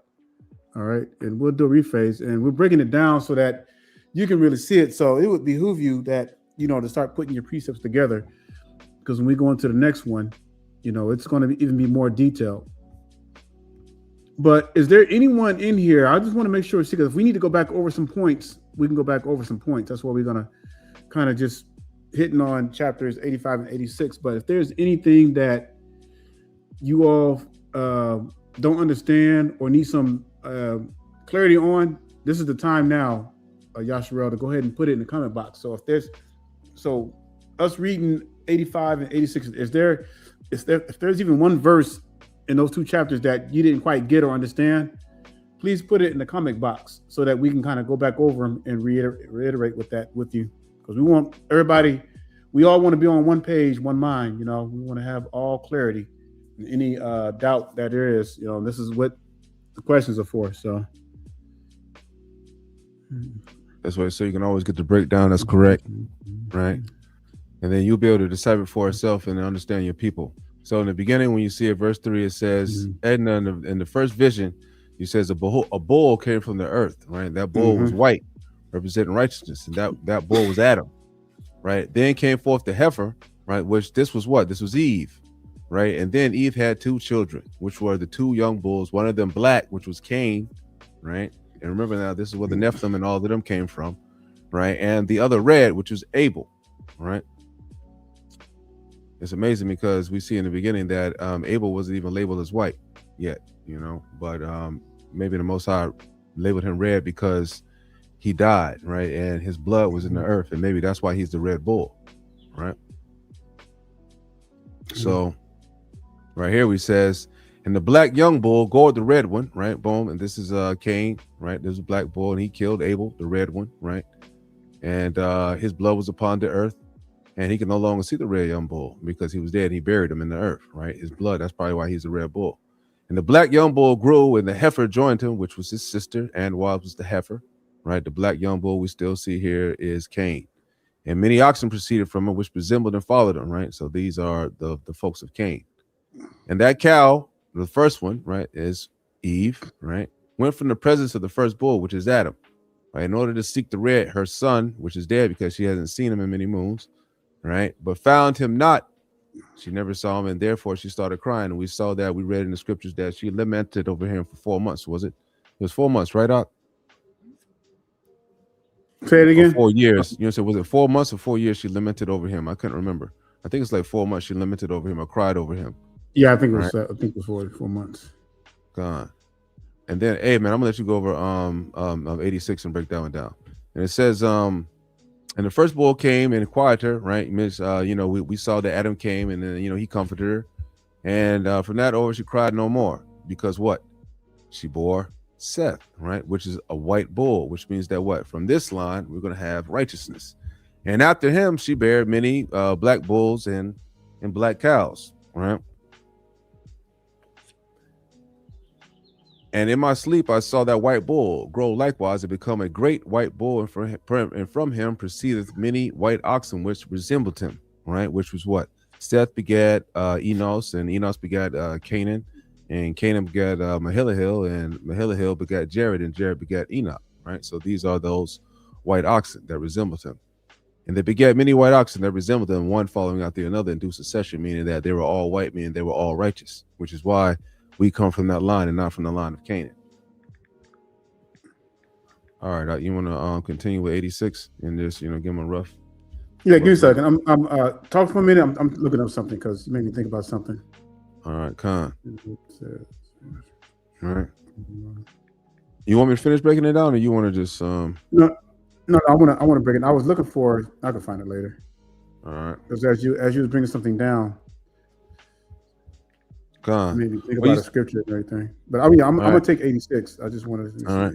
But I want you to understand, right? Okay. As we're breaking this down, that the colors, what I'm saying, that the colors of these particular things, right? They have particular meanings, right? And especially we see how the different colors represent different things and what happens. It has nothing to do with actual skin color, but actually like the how can I say, like the spirit, right? The soul of the spirit, or like what kind of spirit or what kind of soul you have, or like what kind of grave thing is going to happen to you in life. As we see that Abel was red because his blood was spilled, and he was the first murder. It was dangerous back in them times. You only had 4 folks, and 25% of the population was murderers. That's man, it was dangerous back in them days. You didn't even know it. It was bad from the beginning. Yeah. Before I recap over 86, let me bring this out right quick. This is what I was looking for. So when it talks about, when we read all the symbolism in Enoch, you got to understand this is how, and I want to get a precept for this.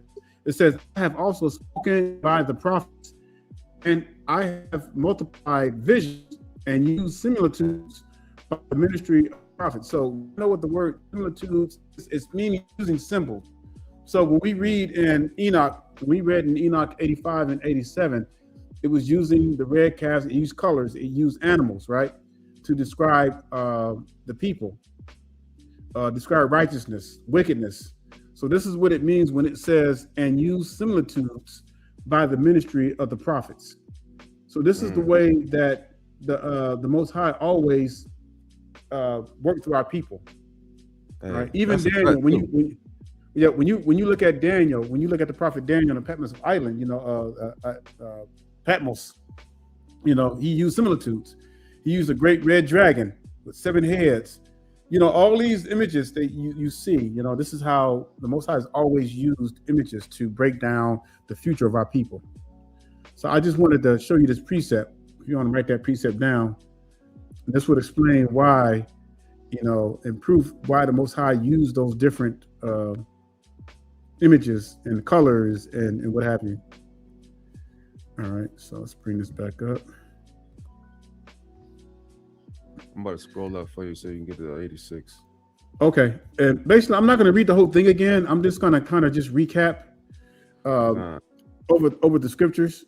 All right, so 86, where it says, and again, I saw how they began to. Hold up, no, I'm not bad. I'm about to start next week's lesson. Hold up, brother. No, can't do that. Okay. Start with verse 1. It says, and again, I saw with my eyes as I slept, and I saw the heavens above, and behold, a star fell from heaven. So, verse 1 of 86, of course, we know that we've already proven that was Shemyaza, all right, that star that fell from heaven. And then if you go to verse 2, and after that, I saw the large and black oxen, and behold, they all changed their stalls and pastures and their cattle, and began to live with each other. And then verse 3 kind of breaks it down, what's going on. And again, I saw in the vision and looked towards the heaven, and behold, and I saw many stars. So we know that was the rest of the fallen angels joining up with old boy Shemyaza, because they made a pact, because the scripture says they made a pact together. And that's deadly. And then they mixed amongst the oxen of the earth. And they became the bulls amongst the cattle, and remained with them, pasturing among them. And that's when we showed you where they came down and they accumulated, they changed parts of their spiritual body and begot privy members, all right, and went into the daughters of men and begat giants, all right. Wow, stuff. Yeah, and then when you look at verse 4, just kind of just rephrasing it, they begot their privy members, of course, and they begot, and it says they're pregnant, and they bear elephants, camels, and asses. All right, we know that those are the Nephilims. All right. Remember, it talks about there were 3 types of Nephilims, and this is what this is representing: the elephant, camels, and asses. And all the oxen feared and were frightened at them, and they began to bite with their teeth and to devour and to gore with their horns, because Scripture says that they were destroying the earth. They were devouring everything. They were so huge, and they began, and it says, and they began then to devour those oxen. And behold, all the children of the earth began to tremble and to quake before them and to flee. And so this is why the Most High had to destroy, because it was getting so out of hand. And then, we just, Brother Aton brought that out in the scriptures, so that's kind of a recap on just 85 and 86. And that's just 2 chapters. And we're nowhere close to where we want to go. If we would have done this today, we would have been here for 6 hours, probably more, but we want you all to be able to digest this, and as we go along with these series.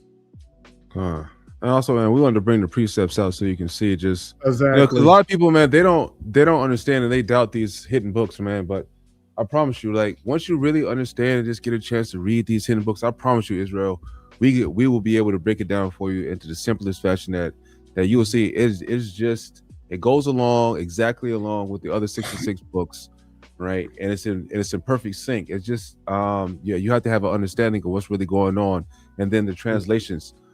You know what I'm saying? But it is the exact same thing, right? It is the exact same thing. Like, if you understand, right, and you say that something is different, like just like I was saying before, like a lot of the camps, they put away the book of Enoch because they say that Noah was white in there.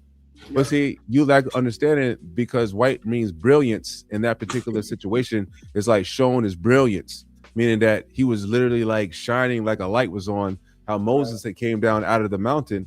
And remember, they had to cover his face because he was glowing, right? The same kind of situation of what it was when Noah was born, representing that, he was chosen to be the one that would be leading the earth, like the new earth after the flood, right? He said his eyes were, they lighted up the room or something like that. And, Noah was like, Lamech was like, man, who is this? Is this a son? He's like one of the angels. And we know that the angels, they shine, right? They're not dull, you know what I'm saying? I don't understand how, the camps could be like, the angels talking about something, they're white. No, it's talking about the brilliance that they're shining, right? They have a, like they're giving off an aura, a glow, right? Just like Hamashiach, it says that, it was like he was standing in the flames of fire. It's not talking about, Hamashiach being black as hell, he's being burnt up in fire. No, it's talking about he's looking like, like a Dragon Ball Z character. He has flames enveloping, his form, because he's so damn powerful. Yeah. Right. And they talking about something. It's like his Hamashiach is burnt crispy. I mean, like, there's nothing wrong with any type of skin color of Israel, but that's not what it's talking about in that particular situation. It just says that Hamashiach, he has the flames, surrounding him, like he's some powerful, aura being, as you watch in these, Japanese anime or whatever. Man, where do you think they get this stuff from? Right. When you read Revelation 1:13, that's what describing the spiritual body. God. That's what you're seeing. You're seeing his glorified body, not his physical. God. Even in Enoch, you see about, like, there's some spots that Enoch was visiting, and then he came upon other angels, which are beings with spiritual bodies, and they were nothing but flames of fire. They looked like forms of flames of fire, and then when they turned to Enoch, they had transformed themselves back into the shape of men, so they could deal with Enoch, right? But so you can see, like, the ability that you actually have within the spiritual body on that particular realm that the Most High gives you is something of a different nature, right, than anything that we could ever imagine. But though, those of us that stay righteous, one day after we fall asleep and rise again, man, maybe we'll receive one. Yeah, by the grace of the Most High. God. Then the Most High says, man, at the center of the garden, there's the fruit of the tree of life that you can eat upon, and that could renew you, right? That'll renew you. It says, like, your days are going to be like a child. Your days are going to be it's going to be ridiculous, man.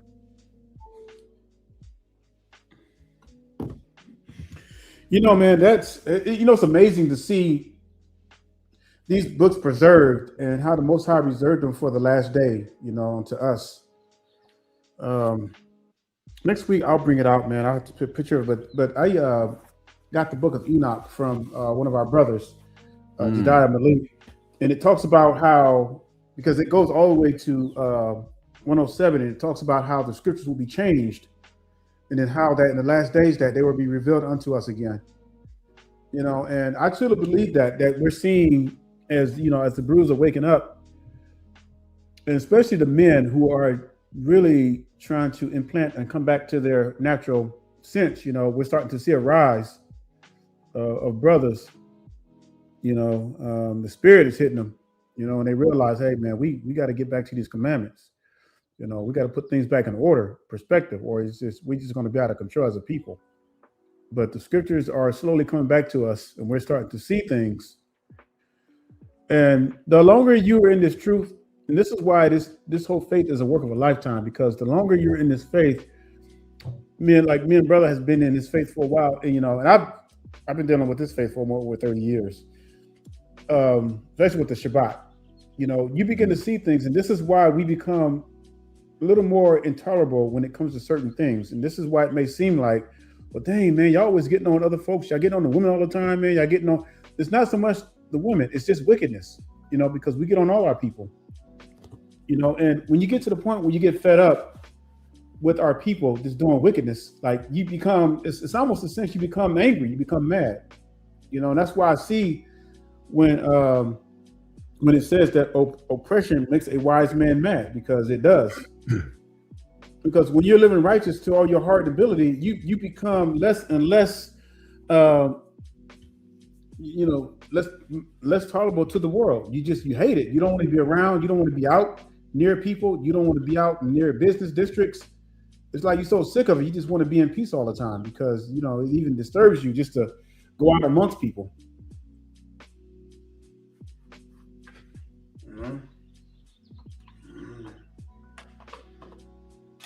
But that's what the truth does to you, you know, especially in this world of captivity. You know, I wish it was a point where we could all be together, like doing this study right here, man. I wish we was all on the property together, man. Just sitting down, looking at over the Fresno Mountains, man, and just spending hours, man, in the scriptures. And wouldn't that be a blessing? But instead, we're all scattered to the four corners. That's why we feel this is why we are few in number amongst the heathens. That's why it feels like you're by yourself, because I mean that was prophecy. We're bearing the brunt. We're bearing the curses of our forefathers. I'm gonna show you another reason why we're few in number, real quick, Israel. A good precept that I'm gonna leave you with, right? So you can understand why we as a people are the strongest on the earth. Right. Hey, you know, sometimes like soon, right, we're gonna break down Abraham too. The story of Abraham, that I'm sure that you know, once we cross-reference it with the hidden books, that how, man, I mean, it is the most legendary story that you could ever have, almost. I'm telling you, the story of Abraham. But anyway, right, Joshua chapter 54 says, does thou not know, or hast thou not heard, that our father Abraham, right, with his servant Eliezer, smote all the kings of Elam with their host in one night? They left not one remaining. And ever since that day, our father's strength was given unto us for an inheritance, and for us and our seed forever. Right. And, you know, when you begin to start, and let's say, for example, if you begin with Abraham, and then you start reading at Jacob, and then you see how Jacob, he bore the 12 tribes in, you see how ridiculously strong they are, to the point where Judah could scream so loud that he had caused all the women in Egypt to have an abortion. I mean, to have a miscarriage. Right, everybody over the whole land could hear him. Right, he could jump upon the wall and leap so far upon the wall that you know, he could just yell, and then all the men start falling off the wall. I mean, like, we had great power back in those days, right? And right now we can see today that we are truly descendants of them, because, you know, we're the most powerful, you know, children on the earth. And this is another reason why the Most High had to, you know, lessen our numbers. Well, you look at our athletic abilities, man. What, Jordan's probably one of the most dynamic, man, best players, you know, what in NBA history. Where's he from? I bet you he's from Nephilim.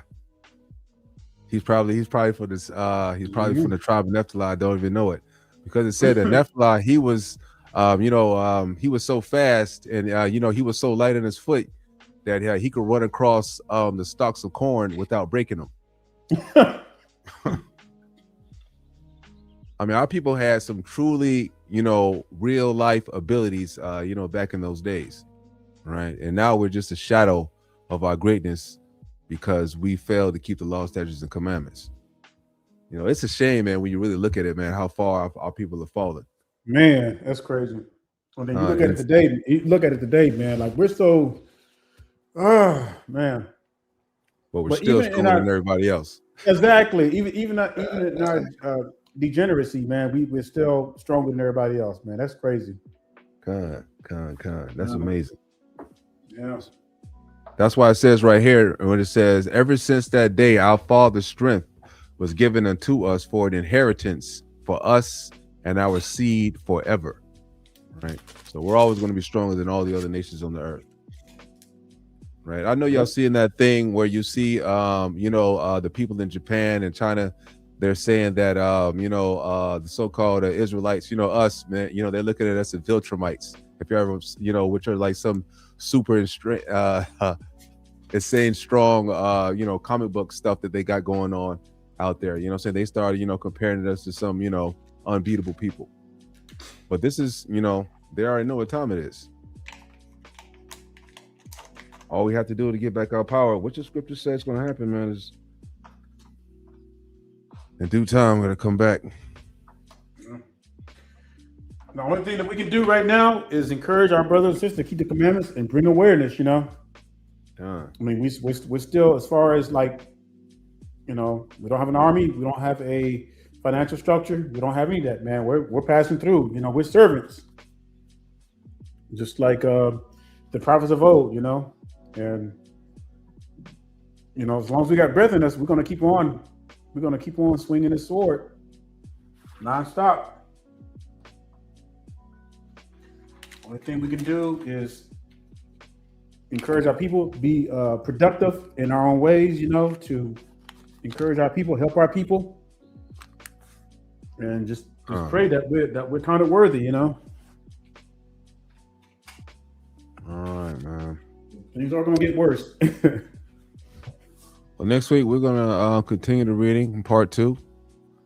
Mm-hmm. We're gonna deal with some more camels, asses, and elephants, and all the animal apocalypse that we got going on here. Right, we'll break it all down. So we'll show you that, hey man, we got a lot. We got a lot that's coming for us in the future. Understand where we came from, the greatness that we were, and we got to reclaim that, man, because we're still surviving off the righteousness of Abraham. Man. Right? We're still surviving off the righteousness of Abraham. That's crazy. Shit, man. Even Esau's son, Zadok, or what? No, hold on. What was his name? Xanthos, right? He was able to call upon the Lord one time to fight him in battle when he was against the Midianites and the Chittim. You know what I'm saying? And against Chittim. Right, he was able to call upon the Lord based on the righteousness of Abraham. He was like, "O Lord of Abraham, my father, you know that I'm the son of of Isaac." And he says, he was asking could he save him in his battle, and the Lord came and saved them boys to the point where they didn't lose one man in battle. Right, but he was an Edomite, and after he won that battle, he forgot the Lord, and of course, the Lord had to get him. But like I'm saying, the righteousness of Abraham must have been great, right? Especially, man, when you read the story, like I'm saying, like future, we're gonna bring that out.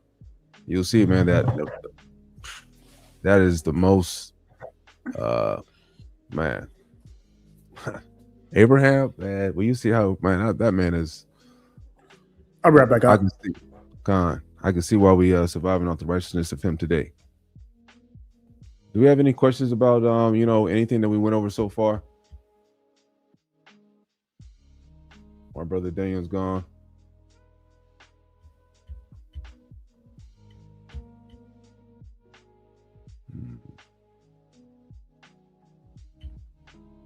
as always, Israel. And it's a blessing to be able to keep the Shabbat. It's a blessing to be able to know who you are as a people, right? And you have to really believe in your soul that, that these are the lost tablets, right? This is our history, right? You're not a Negro, or, you're not a black person, or you're not an African American, or, or any of this. You're actually, sons and daughters of the Most High, right? This is our history. Jacob is truly your forefather. And then we come from Isaac and so forth and so on, as we read from before. It's like I always say, it's our birthright, man. And it's a shame. It's a shame to give up your birthright for a few morsels. And that's what our people is doing, man. Giving up their birthright. Man, if our people could just see what we saw, what we see, man, we could have all been repentant, man, and be out of here by now. Yeah. Oh yeah, Pops. So that's a good one. Yeah, Dad, I'll break that down for him. My dad wants y'all to know that you really can't, right? You really don't know what tribe you're from, right? Because we've been so split up as a people, and this is why in the scriptures it says that the Lord, He was going to be assigning us where we're supposed to be at, because we don't know we don't know, because our history has been erased, right? A lot of it has been destroyed, and the Most High said that He would, stop us from being a nation, right? Destroy us from being a nation. And this is why it says that we have to come back to the Lord, because we've left and we don't know who we are. So right now it's impossible to know what tribe you are. So you can maybe guess, right, by look at the traits, and things of that nature of certain Hebrews and stuff like that we have around us. You can be like, oh, you know what, that brother, maybe he's from Naphtali, or that brother is he's ridiculously strong like Mark Henry. Maybe he's from Judah, right? Because Judah was the strongest among the 12 brothers. Or you could be like like the brother said, Usain Bolt, right? He could be from the tribe of Naphtali, because he's one of the fastest men alive, and we know that the fastest of all the brothers of the 12 tribes was Naphtali, right? All kinds of things like that. You can actually just maybe look, but we don't know for sure though. Yeah, when they scattered us, man, they didn't say you was from this tribe, you was from that tribe. They just they threw us on ships, man. That was the end. That was it. We lost that. But even the scripture says that we would lose everything. I'll prove it to you. Let's go there right quick. Let me pull it up. Well, you can't really be a mixture of tribes really too much. You got to remember, man, it always follows the seed of the father, right? So it doesn't matter what the mom is, you know what I'm saying? It doesn't matter what tribe the mother comes from, you know what I mean? So let's say if your father was Judah, then you will be Judah today. Yep. Right? It doesn't matter what the mother is. You'll still be, because it always follows the line of the father, which is a straightforward seed. It doesn't branch off. Right, unless it had, the sons are the ones that carry the seed, so it doesn't branch off for the mother, so forth and so on. It's going to be like that. It's just that we're not able to trace back to actually which tribe we come from. Man, we even had that problem back in the day when we came back to Israel, right? Remember when we came back from Israel from King Artaxerxes, right? We had a lot of Levites that were claiming to be Levites, but they didn't have their papers in their hand. Right, so they couldn't prove, to Ezra and the elders that they were Levites of the temple, but the ones that they already had, they were proven there. They knew those, right? So even back in even way back in the day, even without papers, right, you didn't even know what tribe you're from, because you had to keep these things documented and recorded of what tribe you're from, because we all look the same, right? We all came from the same father, so we all pretty much look like the same people, right? That's why it says in Joel that He's going to cleanse our blood. So we are going to be part of a tribe. Right now, we're just kind of like a mixture of this different tribes. We don't know what tribe we came from, but Hosea clearly states that It says, for the children of Yasharel shall abide many days without a king, without a prince, without a sacrifice, and without an image, and without an ephod, and without a teraphim. So if it says all that, then we don't know who we are as a people. The Northern Kingdom are the Latinos, and cut it out. Mexicans are Issachar because they work hard. Yeah, that stuff is outrageous, man. No way. You know what I'm saying? So, we know the Israel, we all look the same.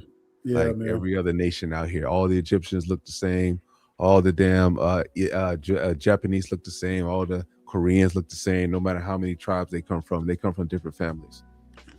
So, don't get a fool, y'all. We are the true Israelites of the scriptures. The camps always want to say that everybody looks like one another, except when it comes to us. That's the most foolish doctrine you can imagine. Yeah, well, they look like this and they like that. No, man, we all look the same, brother. There's different shades of black or different shades of brown, but y'all know the features, man. Y'all know you can look at those Hamites and y'all know those, man, they got them same, they got that same alien look. Don't even look real, you know something wrong with them folks. And then you look at Israel and then, we all look the same. Yep. Right. You don't see, Hamites being the greatest at, like a mass droves being the greatest at anything, or any other nation on the earth, being the greatest at anything other than us, really. Especially when we decided to put our mind to it, it's really nothing that we can be stopped. That is true. Oh, one other thing, right? I want y'all to understand too, like, y'all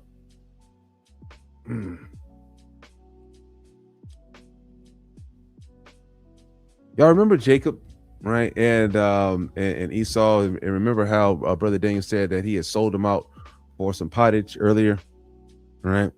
Y'all got to remember that it even seemed that, but Esau tried to be wicked, and he was mad that he didn't receive the blessing from his father, but he had already sold the blessing, right, for some pottage. So the one that was really truly being wicked was Esau at the time, even though people try to say, well, it looks like that Esau, even though that it was Esau was the one that called him a supplanter or whatever it was, or, for him to, think that he stole his birthright. But you got to remember that he sold it. Right. That's how little he thought of the birthright. And I'm glad he sold it too, because, man, if we got the birthright of Esau, boy, that was ridiculous. Mm-hmm. Yeah, we didn't want the blessing of Esau, right? We didn't want that, right? And also, Abraham blessed him too, innit? You know what I'm saying? Didn't Abraham bless Jacob and told him that he was going to be the leader? Yeah, so he was already liked, by that. But Jacob had Esau part, because Esau was more manly. He was out there in the field hunting and doing all kind of wild man stuff, creating war, beating down people, and all stuff like that. So to Jacob, he was more inclined to think that his son was like a warrior. Oh man, I like the warrior one. Hey man, this man is like that. Whereas Jacob was more cultured, I should say. Jacob was the house boy. No, he was just chilling. Rachel loved him the most. That kind of going, yeah. We got nerfed. Yeah, we sure did. Man, hey, two brothers was man, we got nerfed big time.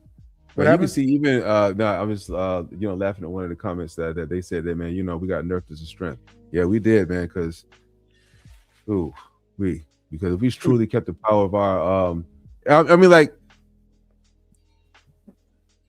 it said that Judah and them boys, there was like a few, and it said there were like thousands upon thousands would come against one brother, right? Yep. One like Judah or Naphtali or one of them, right? And they would be able to kill all thousands of them, like way greater than anything Samson did or any of them just by themselves. Just remember how big Egypt was, right? And it got to the point when Joseph had when Joseph was playing with them, about not giving back Benjamin, that Judah had ran through the city and he was killing droves of them, right? Yelling. So I mean, like, you got to realize that the type of Superman powers that our people had back in those days, there was Man, a that almost whole sounds like another level. That almost sounds like a fairy tale, man, when you read that stuff. That's just crazy. Because of the faith in the Lord, they was like, man, don't you know that the Lord is with us in the covenant, that we will destroy you all? You know, I mean, and it was just like the confidence and the power that they know that they had in the Lord allowed them to, just to achieve great feats. You know what I mean? Like, like when they were in trouble, when they were battling against, I'm talking about like hundreds of thousands of foes, right? And it's just 12 of them. And they would get surrounded or something like that by by these supermen from the other from the other nations, right? They would call upon the power of God, and God would like boost their power level, you know. I mean, I don't know, man, when you read the days of old, man, and then you look at it, what we have now, it's like, man, our people don't even think about that kind of stuff. You know, like, they don't even think about God at all, man. They pray and ask God for riches, or that's it. they pray and ask God. You know what I'm saying? They don't even, it's just, it's nowhere near what it was. Man, reading the book, reading these lost books, reading the book of Jasher, Enoch, and Jubilees, but it will boost your faith, because it'll make you realize, man, we serve, man, we have, man, a powerful, mighty El among us. You know, like, what do we have to worry about if we're keeping the laws and commandments and statutes?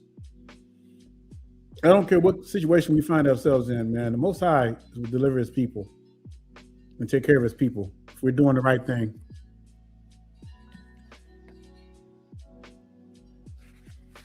I mean, the Most High's name was on the earth back in them days too, man. I mean, like, to the point that other nations were even trying not to be wicked because they didn't want anything to befall them.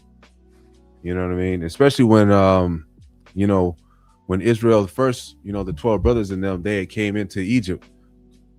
Man, they were terrified. You know what I'm saying? They was like, who is you bringing the Hebrews in here? You know what I'm saying? Because the Hebrews was like, some legendary beings. You know what I mean? Well, legendary back in those days. I mean, like, because the Egyptians already knew what they did to Shechem. Right. And all those other cities destroyed them. Yeah. And it was only a few. And they was like, man, we've seen the power of these. Well, no secret. Hey, I mean, like, their power was so different than anything else. Is that, remember when Manasseh was trying to restrain one of his brothers and hit him, that he's like, this is no Egyptian. Because he knew that the power that Manasseh had was not granted from any house of the heathens. He said, he is from the house of my father. You know what I'm saying? He knew from just his power alone and his presence, even though he was the son of Joseph, right? He knew from his power and presence that he was not from any of the heathen tribes because his power was so great. That's the difference that we had amongst the nations back in those days. When the scripture says in the first commandments, when he says he'll make us gods among men, now it says that gods are being led around like slaves.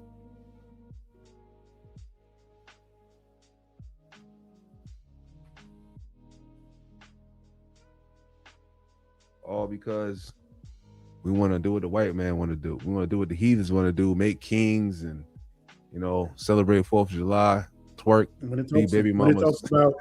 When it talks about Matthew and Mark, when it says that the strong man was bound, we are the strong man that was bound. It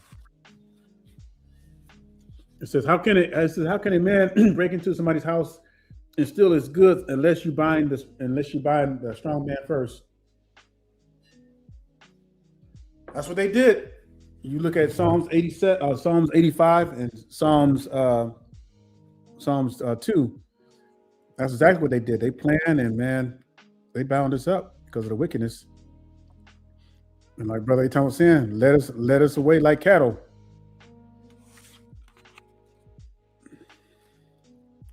Because we wanted to give up our birthright. Yep. All right, Israel, if we don't have any questions, or Brother Daniel, you got anything else?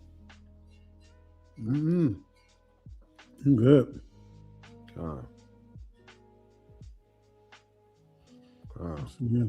Yeah, we Just built reading America. comments. Says we are distinct from, that's why they never get. That's why they never got destroy our gene. Like when all the Native Americans came over here, they were black too, because remember, all the descendants from Noah's son had encamped to the whole earth, and it happened again after the Tower of Babel. So everybody was still black. So these black natives, they got wiped out, but they were not of the chosen seed, though. So, but us, they cannot wipe us out, and it's like a mystery to them. They tried everything. They tried throwing drugs at us, crack, prison, everything you can think of. They even tried allowing the immigrants to come in to wash us out. That still ain't working. That just backfired on them. No, that we've been trained, and we've already been through this stuff before in the past. Yeah. And the Most High, He is just, our people were bred from this stuff. Mm-hmm. Even when Laban had worked the hell out of us. Right? So our people, for all those years, it made him do all manner of work because he was mad about those cattle. So, we was born from the beginning to be able to handle the tough stuff. It's in the blood. Modern Brotherhood. How often do y'all come across our elders who are we who don't speak about it, who know who we are but don't speak about it? Far too often for me. Oh, Khan. Yeah, it's not that many elders in the what does the scripture say, right? Mm-hmm. It's going to, there is going to be a returning of the people to the Most High, but it says what? It's not going to be money like a wave compared to a drop. It's the amount of people that will be saved. Yeah. It says that this kingdom was for many, but the next kingdom is for few. All right. All these heathens and all of this stuff that we got over here, man, we got to get rid of them. They got to go. Right? All the wicked of our people that don't want to do right, all the rebels, the Lord said He's going to cast them out. Right? They're not going to get. Hey, imagine that, man, going through all that persecution and a terrible life, right, of being segregated against or being treated a certain type of way. The underlying stares that you get or whatever. Especially the public image that are portrayed against our people, right? All at the back of the mind. It feels like man, I gotta prove I'm not one of these other niggas. So I gotta make sure they look at me as an upright. You shouldn't even have to feel that way, right? But just that we have to go through that out here, right? That right there is even a curse in itself. But imagine being able to not get those folks back because you decided that you want to be down with the heathens. And you're just going to get slapped up all the way into the lake of fire. You ain't going to never get no get back, have a worth life, get peed on. Just, hey, man, all your whole existence sucks. To the point where the scriptures even said it was better that you weren't even born. Man, can you imagine being alive and having to come over on these ships and you locked up like a bunch of sardines, man, and you got feces and stuff above you falling on you, man, and urine, and man, like that just has to be the most inhumane, man, thing it's just that could be brought on somebody. We've endured so much. There's like the buck breaking they did, man. You go into detail, man. I mean, they did some raw stuff because our people were bucking against slavery. See, when they create these Hollywood movies and stuff of slavery, they make it seem like our people were just sitting there taking it, enjoying it, but they weren't. They were not, man. Our people were bucking every inch of the way. People were bucking. The only ones who weren't bucking, man, were them mamzeers who were put over our people. But man, our people were bucking, man. That's why they had to buck break us. That's why they had to cut off our feet. It was cutting off genitals, doing all kinds of stuff to keep to try to put fear in our people, for they wouldn't run away. God. Shit. It didn't work. But, They kept on running. Our people, what we're doing nowadays, man, we're starting to go back into adultery again, worshiping false idols like Jesus. Thinking that the Most High, that the Son of God is white, or you got to worship the Son of God. No, you're supposed to worship the Most High, right? Well, a lot of people don't even understand the scriptures, right? Right. And you got our people calling on Jesus. They don't even realize that Jesus is just a version of Zeus. It is a translation of Zeus. He's Zeus. But because of our people, we grew up with that stuff, and even us, we were growing up saying that at this, at one time, because that's what was put before us. God. But unfortunately, a lot of our people are still brainwashed, and you got that Bible thumping auntie and Bible thumping grandma that you cannot convince, and they will curse you out in the name of Jesus if you try to correct them. That's just how bad it is. But that name couldn't even stop a roach. That ain't the Son of God. That's just some dude that they made up and they took from their Greek god Zeus. But you worship the Most High God, right? The Most High Yahweh. That is one you worship. Now, Hamashiach, he's the intermediary, right? Christ will be, how we consider Christ, right? Hamashiach, Yahushai, whatever you want to say, right?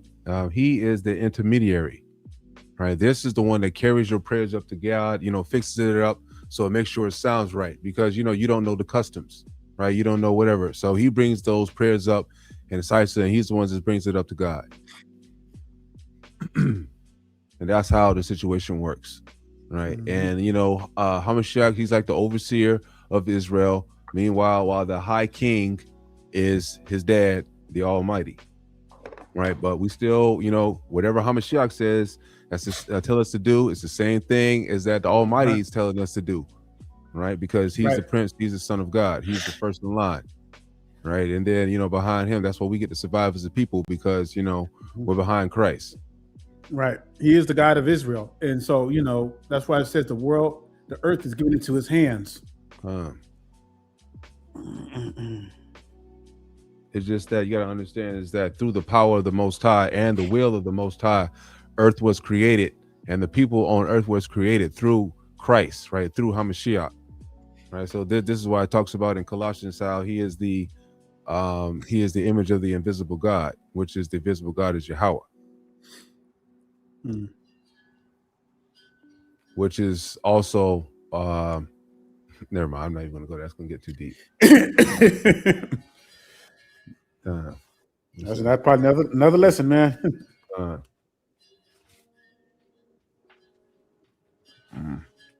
But like we says, man, all this has happened, and the Most High himself, right? He ordained it, but he already seen everything that's gonna happen, and you got to realize that he okayed it before Hamashiach was born, right?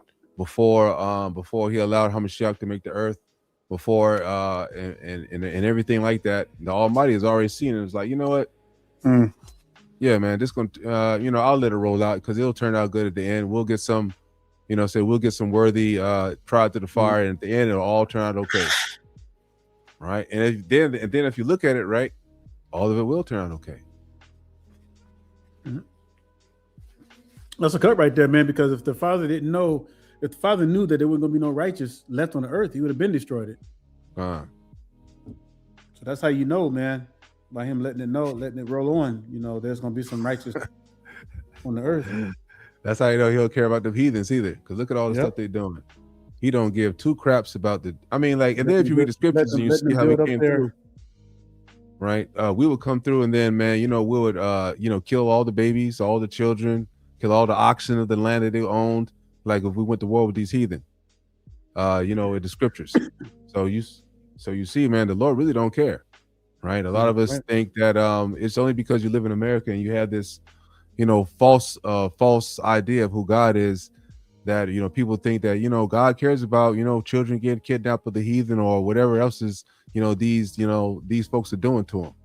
God, he don't give two craps about them at all, right? Because the Most High, anyways, because at the end, he only cares about his children and then what's going to happen at the end. That's it. So he lets these things happen on the earth. And why does he let bad things happen to Israel is because only the ones that, aren't repenting, those are the ones that are having the hard lives. And then the ones that are getting lucky out here and not repenting and then still living a life of luxury, we already know what the scriptures say about them. In 2 Ezra chapter 9, they're going to get that work even worse. So no matter which way you look at it, no matter which way you go, all roads end when you got to see the Father.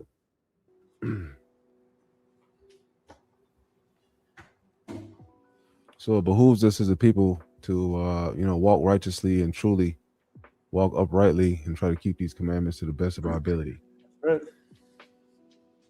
Don't stray to the left or to the right.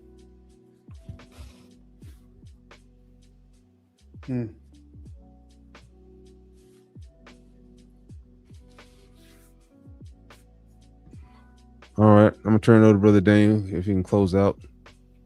All right. All right, Yasharel. Until next time, part 2 next week. By the grace of the Most High, we'll be right here.